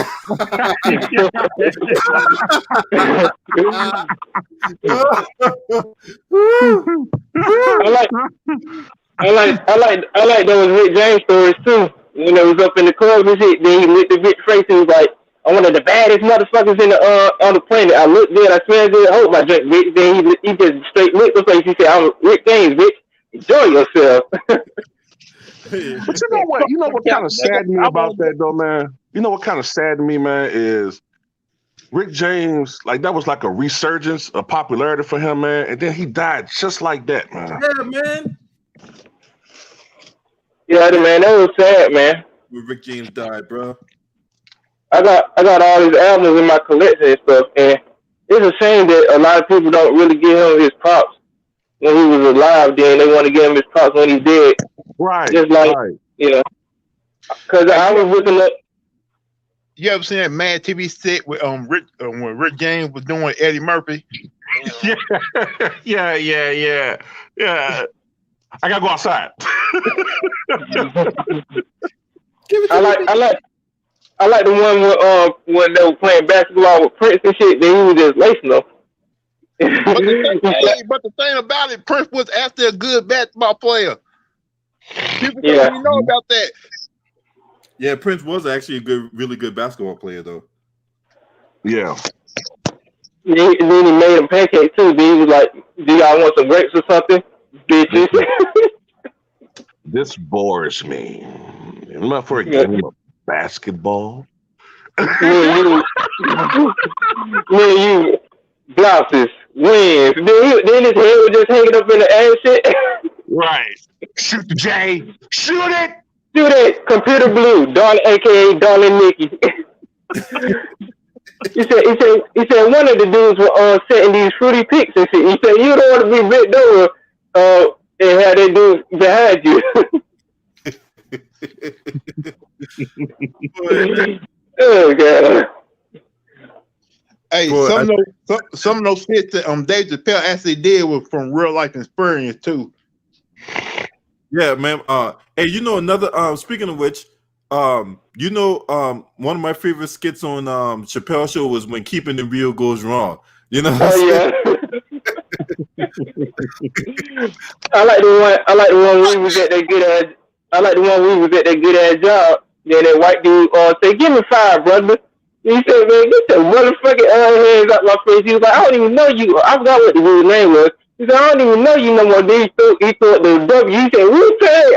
I feel like, man, that shit was Wu-Tang. Hey, I don't know if y'all guys ever saw these episodes before, but if you want to see a real good show, look at the Richard Pryor Show. It was only on for 1 year, but I saw a couple episodes. It was real good. I don't know why. I seen the one when the guys were talking back to him and shit. This is crazy. Yeah. I saw one skit on YouTube about a month or so ago where Robin Williams, he was on the show, and he played the defense attorney for a black dude that was like, he was being falsely accused of raping a woman, right? The white woman was actually a whore or whatever, right?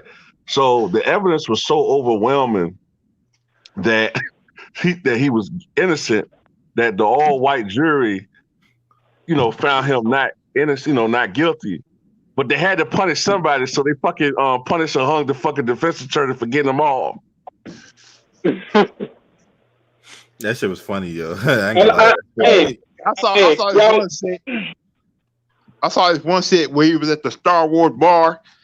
He talked to the alien. He said, he said, "Yeah, you said your wife calling you." He said, "I'm not here." He said, and he saw the dude dressed like the devil. He said, dressed like the devil. Was like, "Man, you like a nickel from Detroit." I know. I like the Clinton Brisky one too. And then when we was at the stop sign, when the white folks were playing the loud music, he said, "Hey, That's how niggas turn that goddamn music down. Then the white folks say, did we just get called niggas? They were like, yeah, dude. Then they just slapped fire. I was like, get the hell out of here. Negress! Dirty, stinking negress! Fucking niggas. Hey, Then the most funny we hey, one of the most funny things I ever heard before in my life is when Red Fox was in that courthouse. He said, man, how come you never arrest no white people? Like, I do arrest white people. He said, there's niggas in here. There's niggas in here. Oh yeah. There's enough niggas to make a Tarzan movie. I like the one when the dude said Lamont was his son. And I forgot what the old lady name was. She got up. She said, "What did?" Yeah, Esther. She said, "What did you say, nigga?" Watch it, sucker. That's my favorite time, man. Yeah, man. Boy, I miss shows like that, man. Good times and shit like that. You big dummy.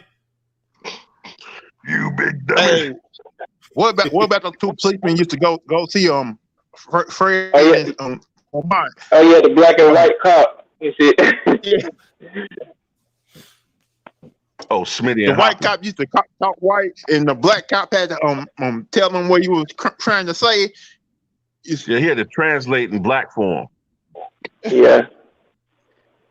I tell you, my favorite character, Sanford the Son, was Grady. That was my favorite character, yo. Yeah, that's my favorite too, actually. Grady. I like Grady. That's my shit. He trying to steal the key and shit.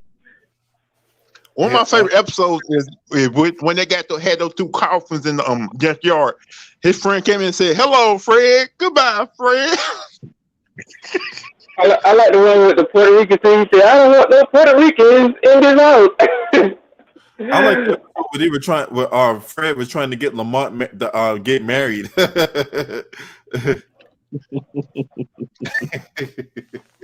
Hey, him and Esther used to have classes. He said, "You big old buffalo." But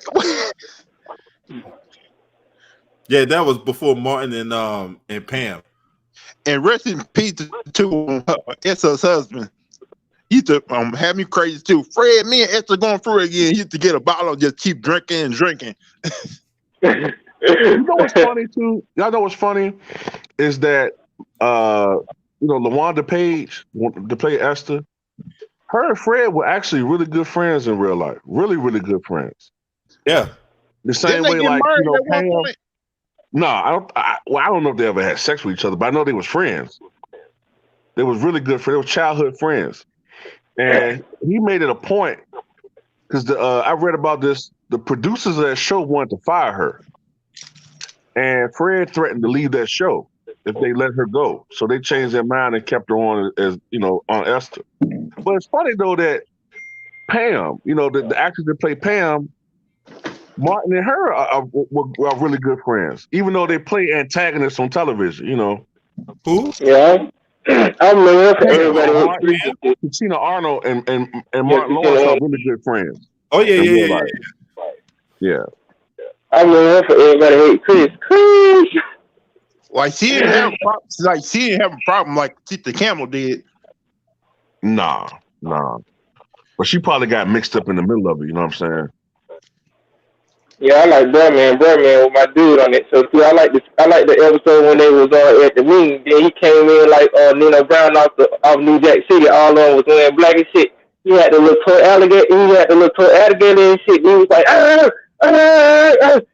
calm down. Hey, y'all know a skit that we forgetting about with Chappelle's show though is the R. Kelly skit. Oh yeah, the pee on you. Oh yeah, R. Kelly peeing on my face. Yeah, that's my Robert. Hey, I don't know which one better, that R. Kelly shit or that one on the Boondocks with R. Kelly. I like the one. I like both of them, but I like the one when he was peeing on the girl. And his grandma was looking at you. He said, "That's my Robert. Always peeing on somebody." He said, "Get a face now, Robert." Yes, grandmama. Yeah, that's right. Get the face now. Like that girl said on the Boondocks, like if I want somebody to pee on me, I would have got out the way. But I sit there. Well, that's funny as hell right there, I, boy. I like the I like the homie I like the homies over hoes that gangster list video. Shit. That was my episode too. And what about the booty warrior? Yep. When you do this the easy way or the hard way, the church says, you don't give it a bet to Hey, the thing about the booty warrior actually was a real person in prison Yep. in Yep. Kentucky. Yep. Yep.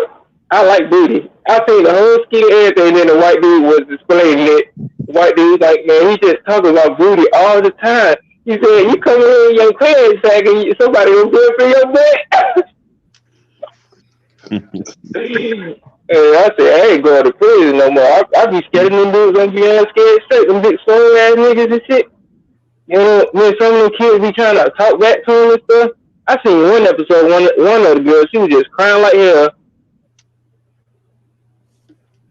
Hell yeah. I don't want to go in there. You should have been doing that shit while you was out there. Just be doing all types of crazy shit, man. Hell yeah, they be doing all types of crazy shit.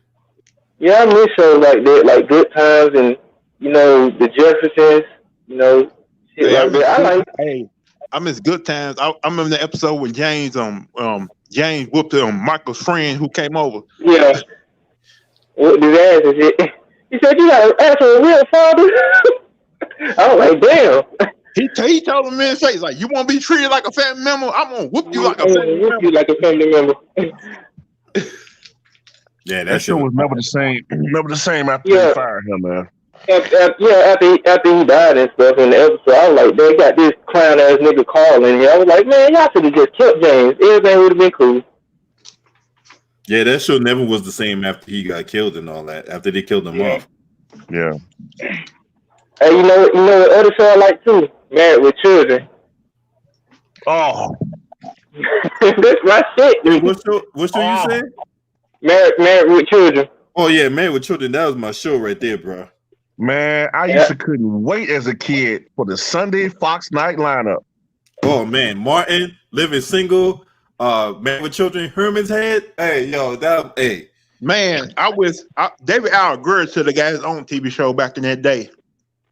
No, Yeah. Martin, no, hold on, time out. Martin was on Thursday night. Yeah, I think Martin so. was Thursday night. It But you was know what? I in think Living we should call- Color, Living Single. Right. I think when Martin first came out, though, I think it was on Monday or Tuesday nights, and then they moved it to Thursday nights. Something like that. Like, you remember that episode on Living Color when David Al Greer was acting like he was Ike Turner? He did what's love got to do with it? Right. He said, what the problem is? Then he was Joe You know what I Jackson. like from David Allen Greer when he played that one guy talk about thank you very much. Or the 30-second songs. Yeah, the 30-second Hey, song. I brought something about it here. Like, here it go. Dude. Bow, bow, bow. What about the time David Al Greer was in prison? He loved those titties. I want some titties. I want the titties. Oh yeah, I want some big round pesticides. Right. And Damon Wayans was always the guy talking, and it's like using big words like, see, what they trying to do is take the black man and make them understand. I'm like, what? Oh yeah, See, they trying to hypothesize, euphemize the use of Americans in their brain and their mindset. But you have to ejaculate the right language and then spurn. Man, he was using them big words for T.I. Damn. Yeah, Conspiracy. man. I'm surprised T.I. ain't came up with his own dictionary the way that nigga be saying big words now. It's raining, man. Hallelujah. Yeah, And man. Fire Martha Bill. Like, let me tell you something. What if I say, next time, take his little lighter, put it in the refrigerator? What do you think gonna happen? Hey, said that. Oh, hey, you know my all-time favorite was Homie the Clown, dog. That's Oh my God.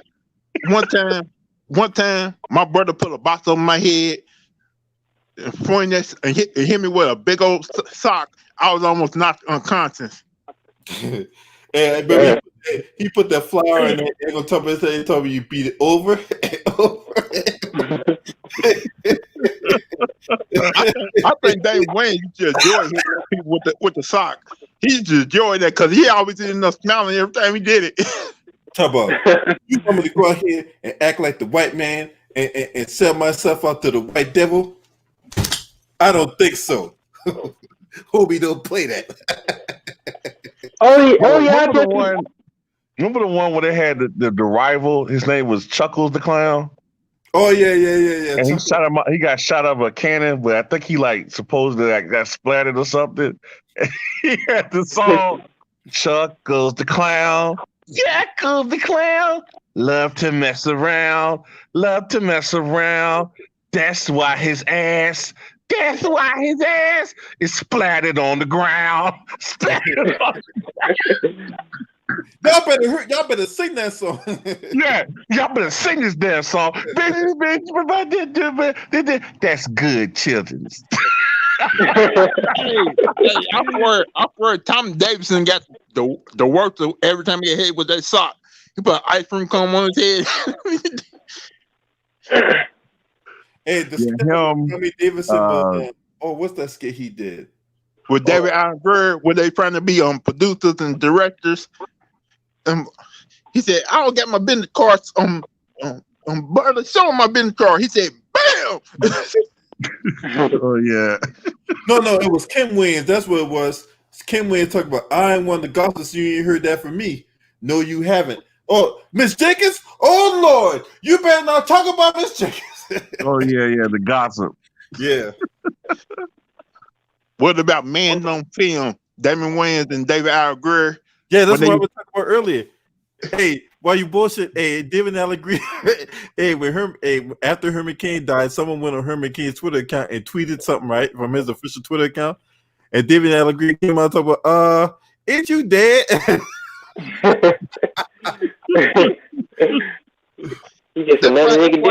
why I don't believe he ain't a bigger star than what he is right now. Hey, you know what? I went to his Twitter account. Hey, so what's it like tweeting in the afterlife? Oh yeah, you were saying that earlier. I was like, damn. That's a good point, though. You do wonder why he didn't become a bigger star. Like, yeah. This how it be with a lot of these celebrities who actually have a spine and stuff. Because Damon Wayans became a big star when he used to play that little homeless guy who was on drugs. Oh, Anton Jackson. Anton Jackson, yeah.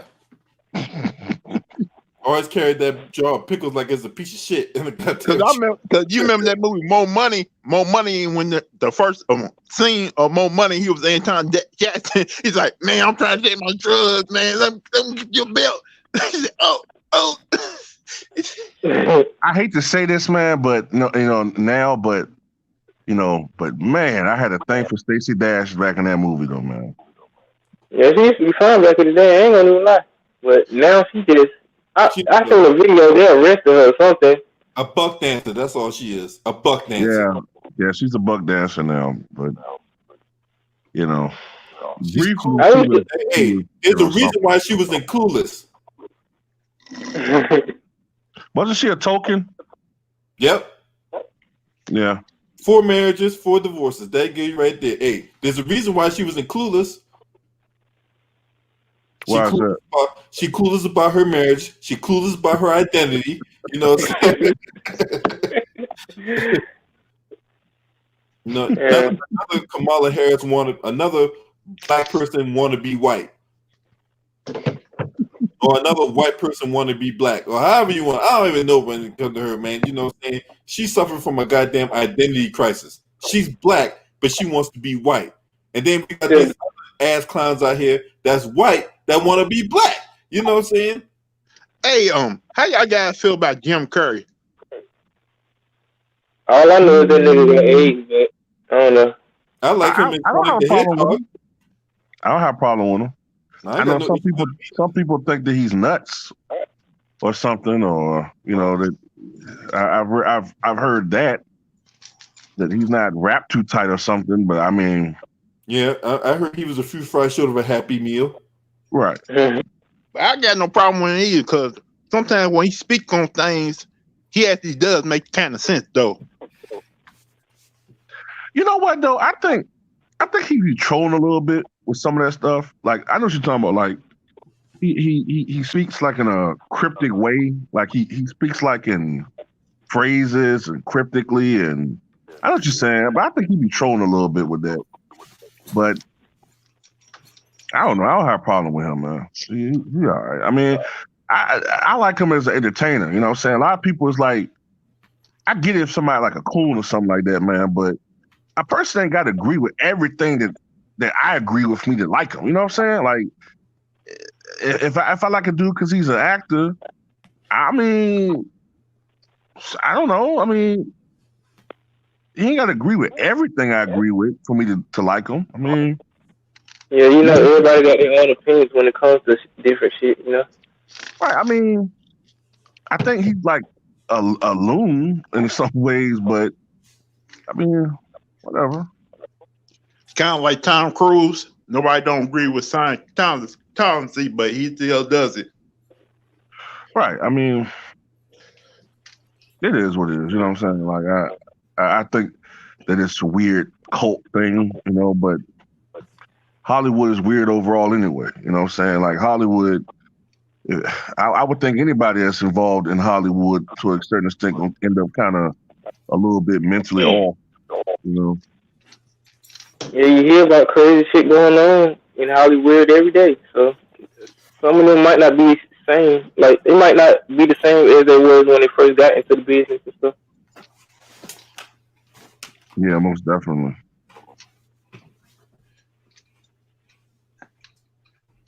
Oh, speaking of that, have y'all heard something about this new speculation that Michael Jackson may have been murdered?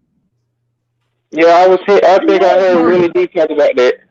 Yeah, they said they found some new evidence or something. Mm-hmm. He was murdered because he owned Sony. He owned part of Sony Music. He didn't want to give that up, so they murdered him over that. Yeah, I'm most definitely think.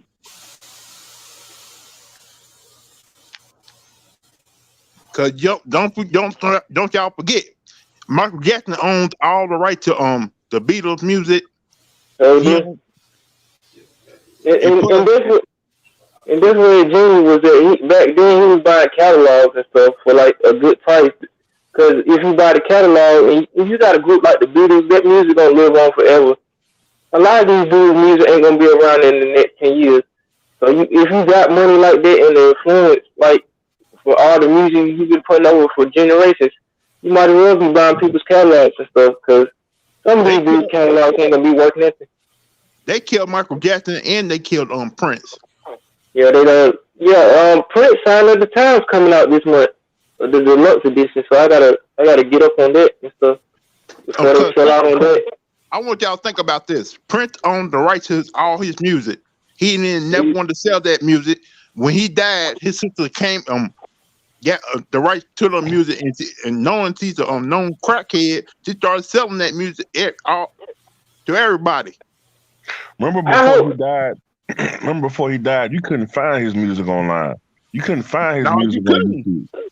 I could find his music, it just depends on the artist. You can't listen to a Jay-Z album online because I was trying to listen to Reasonable Doubt at work. You can't even find this shit. They got it so mixed up and stuff that you can't find certain artists' music and stuff. So I was like, damn, what's going on? I guess he basically wants you to listen to it on title and shit. So. Believe me, too, Raw. There's a lot of great singers who was murdered in the music industry. Who want to own the right to their own music, but they got rid of them before that happened. I think I suspect Jimi Hendrix was murdered. He said they were trying to kill him. Look at Sam Cooke. Yep.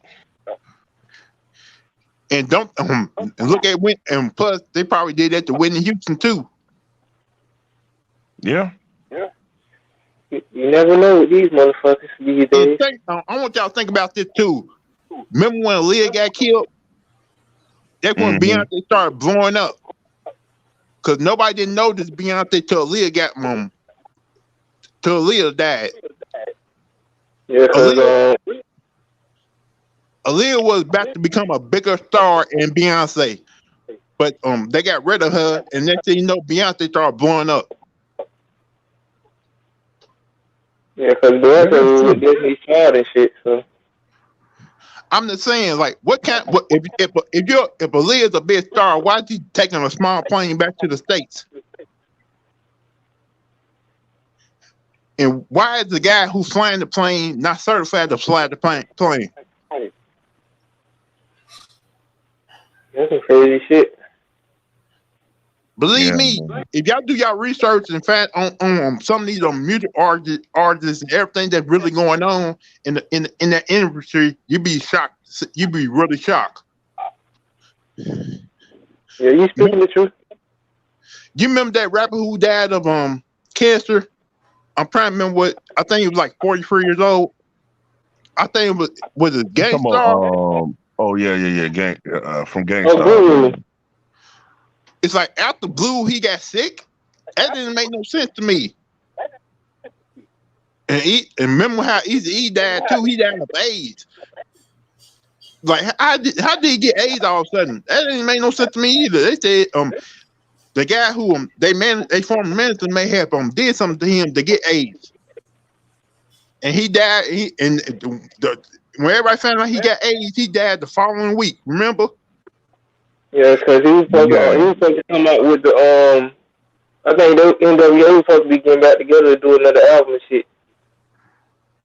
That was gonna happen. They Don't worry. NWA were doing get back together and start putting out albums.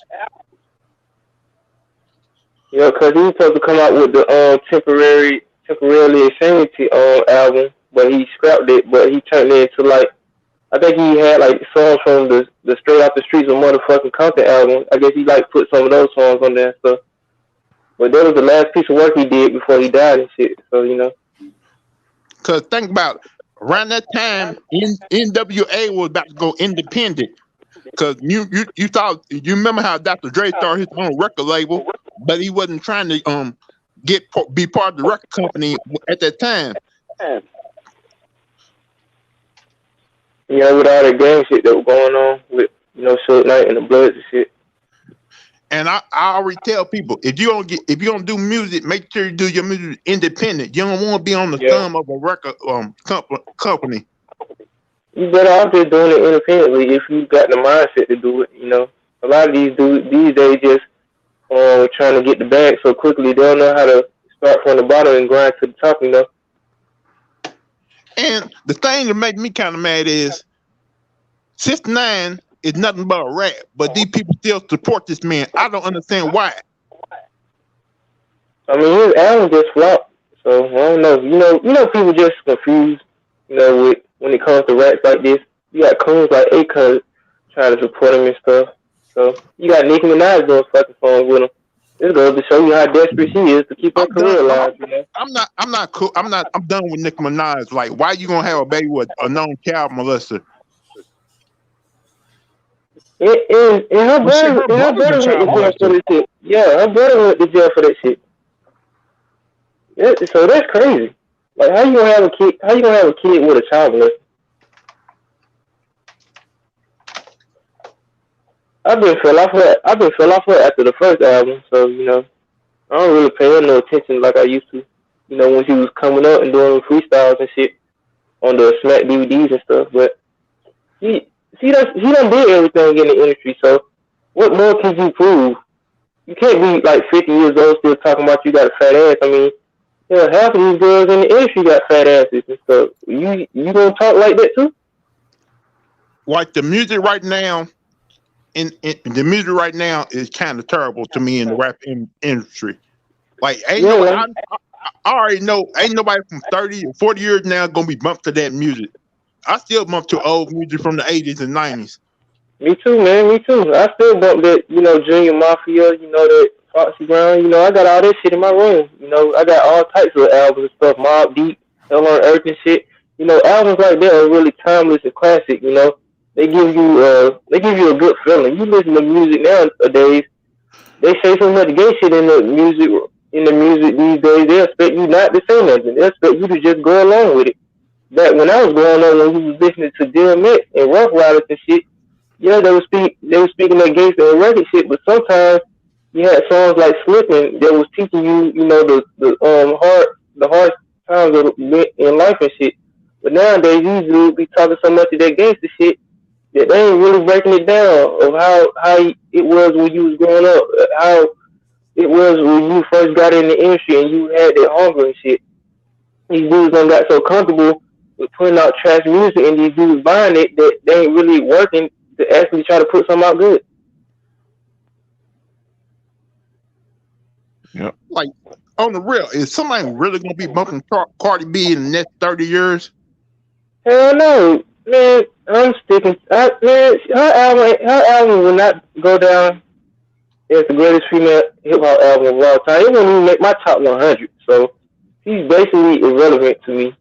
Ain't nobody gonna be bumping no Megan Thee Stallion, no fucking City Girls, no whatever, the little sweetie chick. I don't know. They got so many of these bitches out here right now saying the same shit that ain't no variety, ain't no like mixture of the stuff. I seen a news article yesterday about some new up and coming. Well, she ain't new, but she might be like hot right now. I can't think of her name, man. The picture I saw, she had like bell bottoms. No telling who she is. See, Erykah Badu is almost 50 years old. I still listen to her music today. Yeah, I like Lauryn Hill, Miseducation of Lauryn Hill. You know, Foxy Brown's Ill Nana and shit. You know, I like female hip hop albums like that. Hell, I like Queen Latifah was all here the Queen album. I like that. So, I think that came out in like '87 or '88. MC Lights, All Eyes on This. You know, Salt and Pepper. You know, female artists like that. Eve's Scorpion album, Eve's first album, Rough Riders' First Lady. You know, I like albums like that because they can actually rap. Yeah, I used to like Eve till she got married to somebody that had money. Yeah, she Malibu Barbie Eve. Now I miss that Philly Rough Riders Eve with the paw prints on the titties. I miss that Eve. But I was one of those kids that used to listen to pop music too growing up. Yeah, ain't nothing wrong with that. I like Sade, all that music. I like Madonna stuff from the '80s and stuff. Janet Jackson, I like all that shit. Shaka Khan, I like all that stuff. I listen to whatever I like, man. Pretty much, you know. Yeah, pretty much. Yeah. You can't be so infatuated with this new shit going on because basically these dudes ain't saying nothing. Yeah, you probably got like a small percentage of dudes from this generation that's actually saying something. That I actually think they're gonna be around in the next 10 or 15 years. That I actually can say that will have longevity in this business. There just won't be another next dude that we understand what Young Thug trying to say.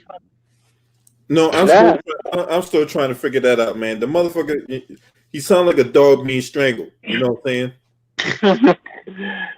Yeah, I ain't rocking with no nigga. I ain't rocking with no nigga that wear a Japanese wedding dress on his album cover. I'm not doing that.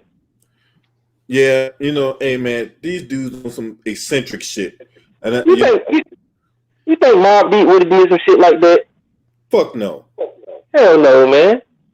Like I like country music, but when I heard that country rap song with Little X, I was like, oh, Lil what Nas in the world is this? Only Nas I know is Nas Jones. I just call him X, and only X I know is DMX. So I don't know. I hate when niggas be trying to take dudes' names from the past years and hip hop, then just be trying to just make this shit look bad. Like when I first heard the nigga, I was like, oh my god, I already knew what he was talking about. Wrangler on my booty. I was like, yeah, he finna come out. He keeping his gayness on the down low, you know. And next thing you know, he came out. He was like, I'm gay.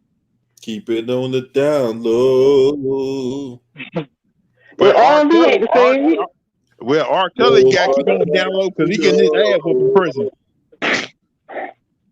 Yeah, he got his ass whooped by a fucking super knee after. You would think he was a part of the damn cartel when Pablo Escobar was running this shit. All them damn tattoos he got on his damn face. I was like, God damn.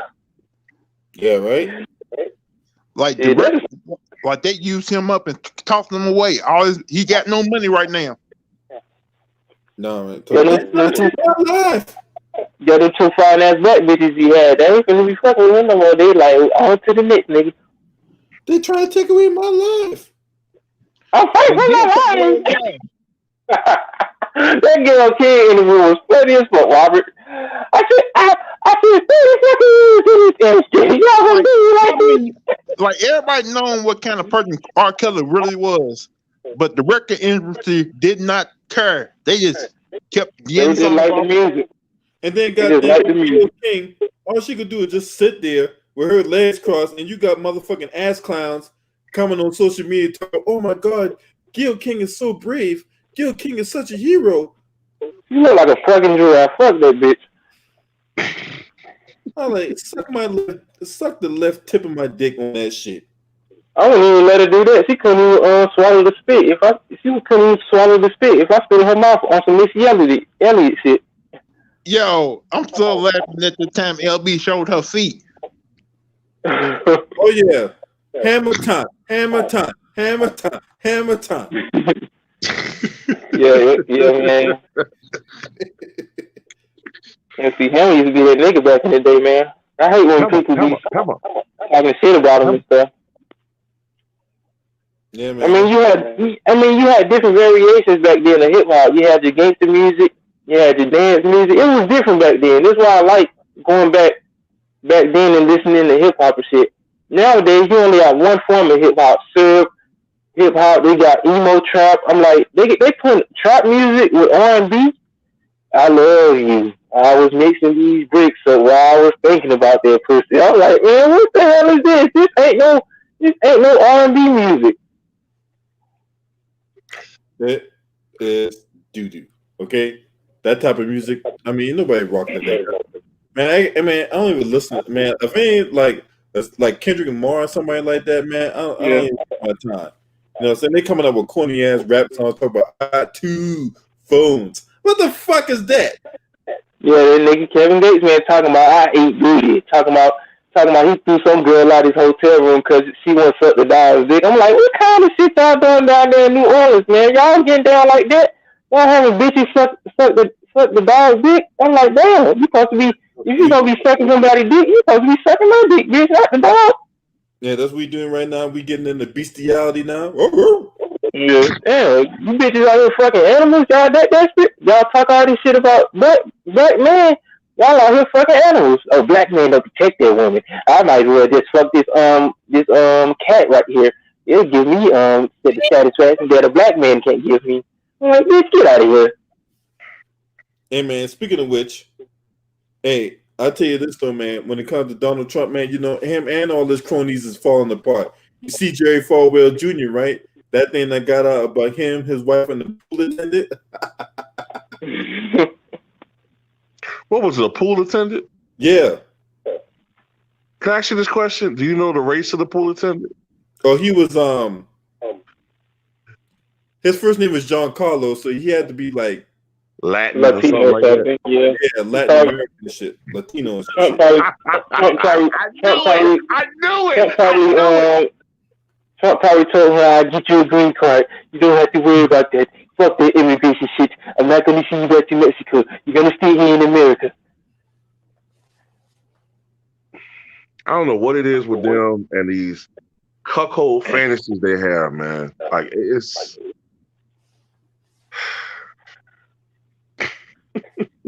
Yeah, some of these white dudes will let their own wife get fucked by a black dude. I'll be like, what type of shit is that? It's like me being black and I let a white dude fuck my girl. Like, what type of shit? I don't know what some of these niggas be thinking about when it comes to like sick shit like that. It's like that Andrew Gillum motherfucker who was in that hotel room with those 2 gay white dudes that he got off the internet. I think a lot of those dudes, a lot of these races got like you know, like they deep down inside, they have an inferiority complex to the sexual prowess or the perceived sexual prowess of black men or Latin men or whatever. You know what I'm saying?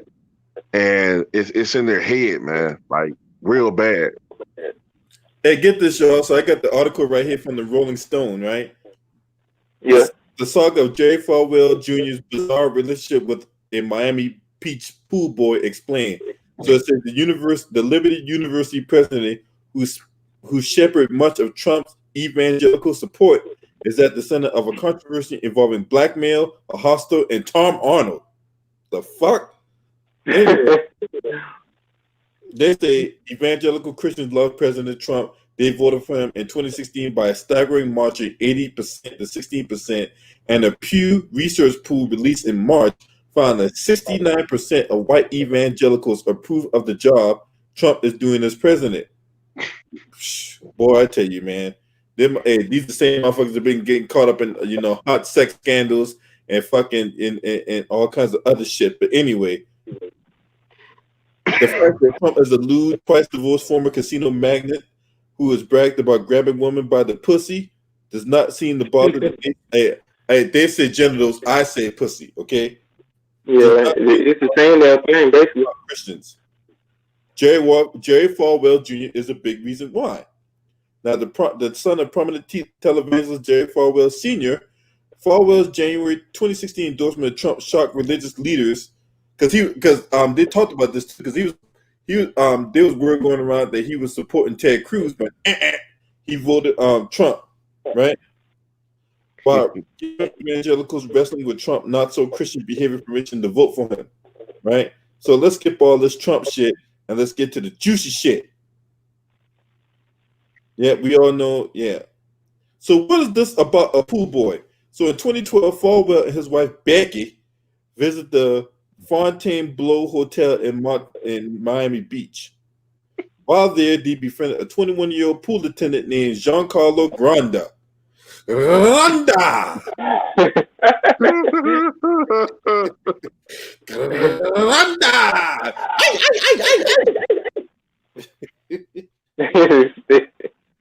Okay, so Granda began soon traveling with the Falwells, both to their home of Virginia, to hike and water ski, according to the Times, and to the Cheek Lodge in the Florida Keys, according to the Herald. Now, the latter paper published photos of the trip to the Keys, with Granda smiling next to Falwell.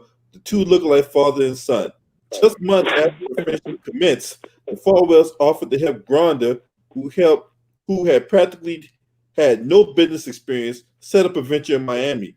After consulting with his friend Jesus Fernandez Jr. and Fernandez's father, they agreed to open up a hostel. Falwell pointed out $1.8 million.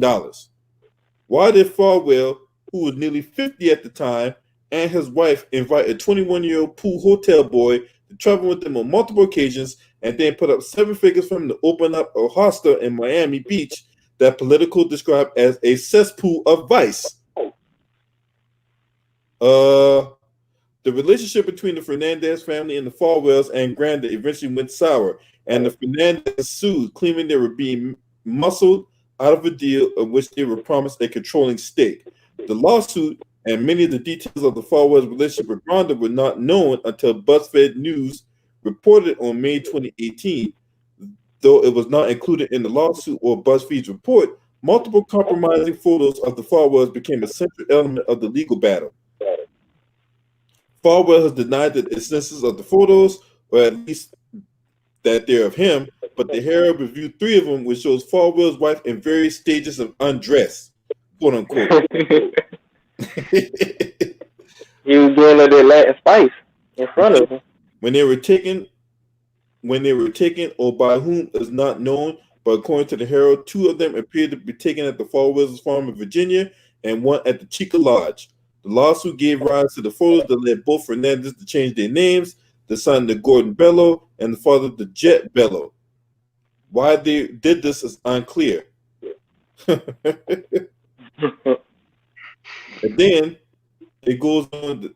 It don't talk about the juicy shit about the wife having sex with Giancarlo. You know what I'm saying? Hey man, he's say they would have sex and he would be there and Jerry Falwell Jr. be there to watch. I'm like, what kind of fucking naughty America shit is this going on right here? There's some Pornhub shit right there, man. Yeah, man. Hey, I want you to sit there, and I'm gonna have you fuck my wife, right? And I'm gonna sit right there and jack my dick. What the fuck is going? Yo, that hot tamale while I stroke my little wiener. No, no. You sure you do that? You got some of these dudes out there, man. Hey, you know that porn star Rico Strong? He said, "Oh, he said, old white men be paying him all the time to have sex with their wives." And they be sitting there watching. Yeah, Man, Yeah, dude. that's crazy. That shit crazy, man. You know what I'm saying? Motherfucker just pass their spouses around like weed at a round table. I want you to fuck my wife, dude. I pay you $50,000. Don't pipe her down with that black cop. Hey, what was that movie with Michael Douglas and whatever back in the day?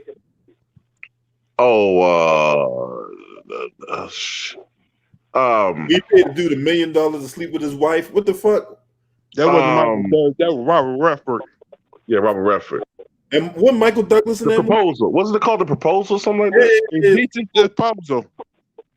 It was Woody Harrelson, Robert Redford, Demi Moore. That's what it was.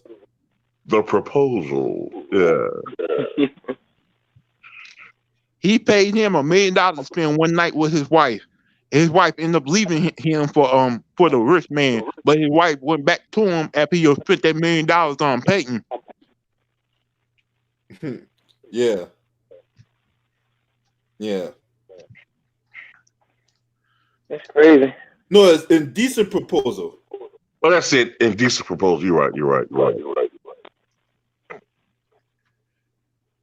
Yeah, Robert. I think the movie you talking about with Michael Douglas and Demi Moore is that movie where she accused him of rape and he went to court for that. With Michael Douglas and Demi Moore. Let's see. Disclosure.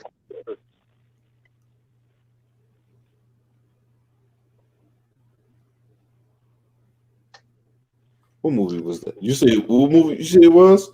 Or Disclosure? Yeah. Yeah, that movie. Oh, Disclosure. Yeah. Michael Douglas old as fuck, man. That motherfucker gotta be like in his 80s and shit. But hey, his wife look good though. You gotta admit, Catherine Zeta-Jones still look good for her age. How old is she? I think he's 76. Okay, yeah. He is 70. Yeah, you're right. He's in his mid 70s. I think she's in her 50s. Oh, Catherine Zeta-Jones. Yeah. So Catherine Zeta-Jones is 50 years old. Now he's 20 years older than her shit. Hey, Michael Douglas get that old money, so can you blame him? Yeah, I mean, if you got money like that, you can get any bitch you want. And you remember how he claimed, how he said that he contracted throat cancer? No. He says that he believes that he contracted throat cancer from having oral sex. What the hell? Yeah. like throughout his life, like I guess like to eat pussy. He thinks that it might have come from because it's like a bacteria that you can acquire. It's like a certain like bacteria that you could like get from doing that, and he thinks that it eventually led to him developing throat cancer. Hey, Damn. if you see, hey LB, all you You do watch. eat that pussy like his puppy child, huh? Hey, He LB, was licking around the bowl and everything, then. all you do Looking around the look bowl. at Ant-Man 1 and 2. You don't see what he look like because he look like he's close to death. Oh yeah, I remember that. Yeah. Eminem.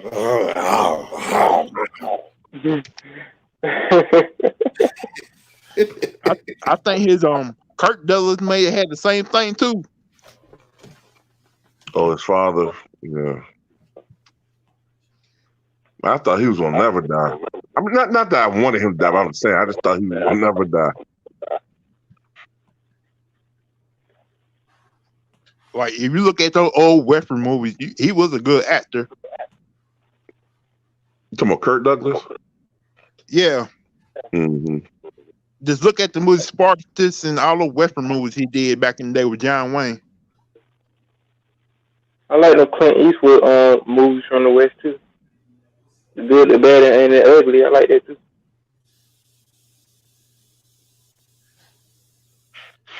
You know, those movies used to always come on back in the day on TBS on the weekends. All those westerns. You talking about MGM? You talking about Turner Classic movies? Well, you know, like on TBS, you know, but back in the '90s, called it the Superstation. On the weekends, they used to always show like either Shaka Zulu movies. They used to Yeah, either show John Wayne or Clint Eastwood or the Western. Atlanta Braves, or the Atlanta Hawks Right, games. right. The Atlanta Hawks or like you said, Atlanta Braves games. Yeah, they used to always show the same stuff.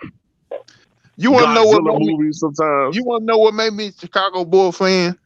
They used to show all the Chicago Bull games on WGN. Yep. They showed them more back when Mike was playing. Like when Michael retired, that when they stopped showing the Cubs games, the Bulls games, I was like, what the fuck? Like, what's going on here? Yeah, I remember like in '98, you know what I'm saying, before he retired, he used to watch his games. They used to show every goddamn Cub game when Sosa and McGuire was going at it. Man, like growing up, when I used to watch all those Yankee games on ESPN because they used to almost show every single Yankee game on ESPN almost every week. Mm-hmm. The game of the week, yeah. I hated the Yankees, man. Like, you know. Only time I pay attention to the Braves is if they gonna be in the World Series. So I ain't really a baseball person. I'm more of a college football, NFL type person. You know. Mm-hmm. I started getting into baseball like in the mid '90s, all the way to like about 10 years ago. Then I kind of like just stopped watching it. But like that '95 to 2010 period, that's when I was more into baseball. But I'm trying to get back into it now. All the time I look at it when they get the phone. The reason I got into baseball because I started reading the history of baseball and everything that's been happening from the 1900s. Now I thought, man, I watch baseball now to see if they actually break these records and actually if somebody can actually hit 400 a season like Ted Williams did back in the day. You know what, man? I think if that season had ended with the strike, I think Tony Gwynn could have did it in '94. Man, people don't know how good Tony Gwynn really was. They look like, man, this fat man can't play baseball. Shit. Tony Gwynn one of the best hitters ever, man. Tell you I know, but people don't understand how good an athlete he really was. Like, he was one hell of a basketball player too. Yeah, he's one of the best. He is the best. Because I remember, I think he used to play high school basketball with Barry Bonds back in the day. Yeah, you know, but they saw Tony Gwynn, like you say, when he got older, he put some weight, but he won't shape like that when he first got into started playing baseball. When he had the Jerry curl and the mustache, he was kind of slim. But you remember, I know, Rob, you gotta remember this. You remember that little fat man Kirby Puckett catching that home run from Ryan Gant? I'm like, I thought that ball was gone. But next thing you know, that little fat man Kirby Puckett jumped up and caught that ball. I was like, what the hell? And that actually saved the series for the Minnesota Twins, man. Yeah, Kirby Puckett, Chuck Knobloch, was he on that team? Yeah. Chuck Knobloch. Who else was like? I know. What's called was the pitcher for that team? Damn, dude with the mustache.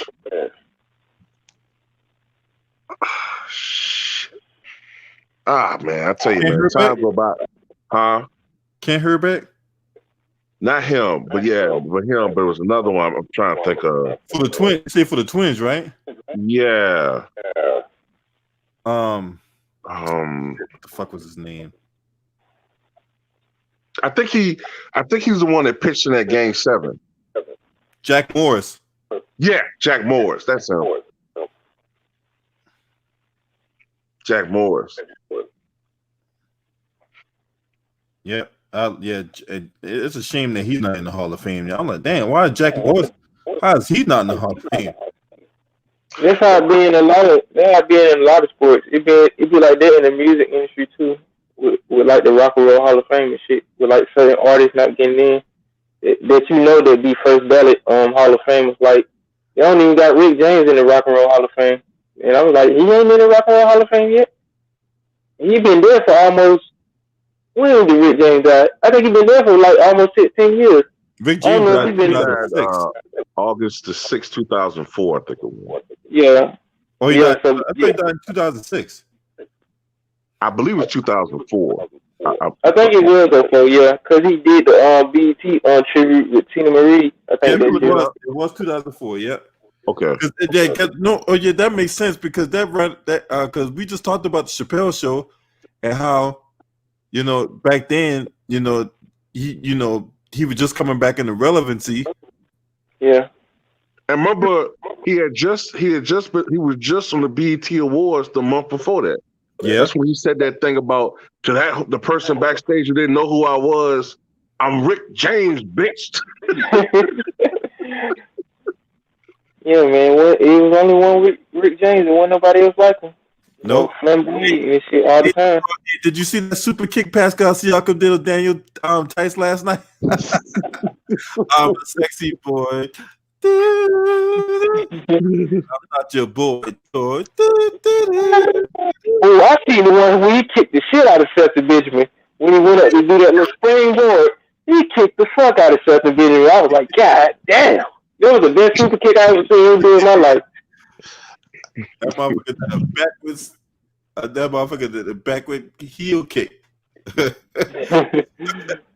You know what? I remember back in middle school, I used to have an argument with my friend who was a better baseball player, Barry Bonds. I can't remember Jr. Because to me, Grippy had the most sweetest swing I have ever seen for my life. He kind of did it the right way. He never did take no drugs or nothing like that. Other than, I mean, it's tough, man. Like, I mean, I would have to. I mean, look, I get the edge to Bonds, man. Everybody know why Barry Bonds is not in the Hall of Fame right now because he ain't like the media. Absolutely. Yeah, they want a token black to be with the media and shit. I mean, a lot of these dudes don't be want to answer all these damn questions and stuff. They'll just ask you anything and expect you to say something. Yeah, I suspect that's why the media kind of shit on Westbrook a little bit too, man. Because I don't think from what I've read, he's not too fond of the media, like with the questions, and he doesn't treat them very well. So I do think that plays a role, like how they write about you, and how they talk about you. You know that's gonna happen. You know when Westbrook is done playing basketball, they're gonna treat him the same way too. Oh yeah.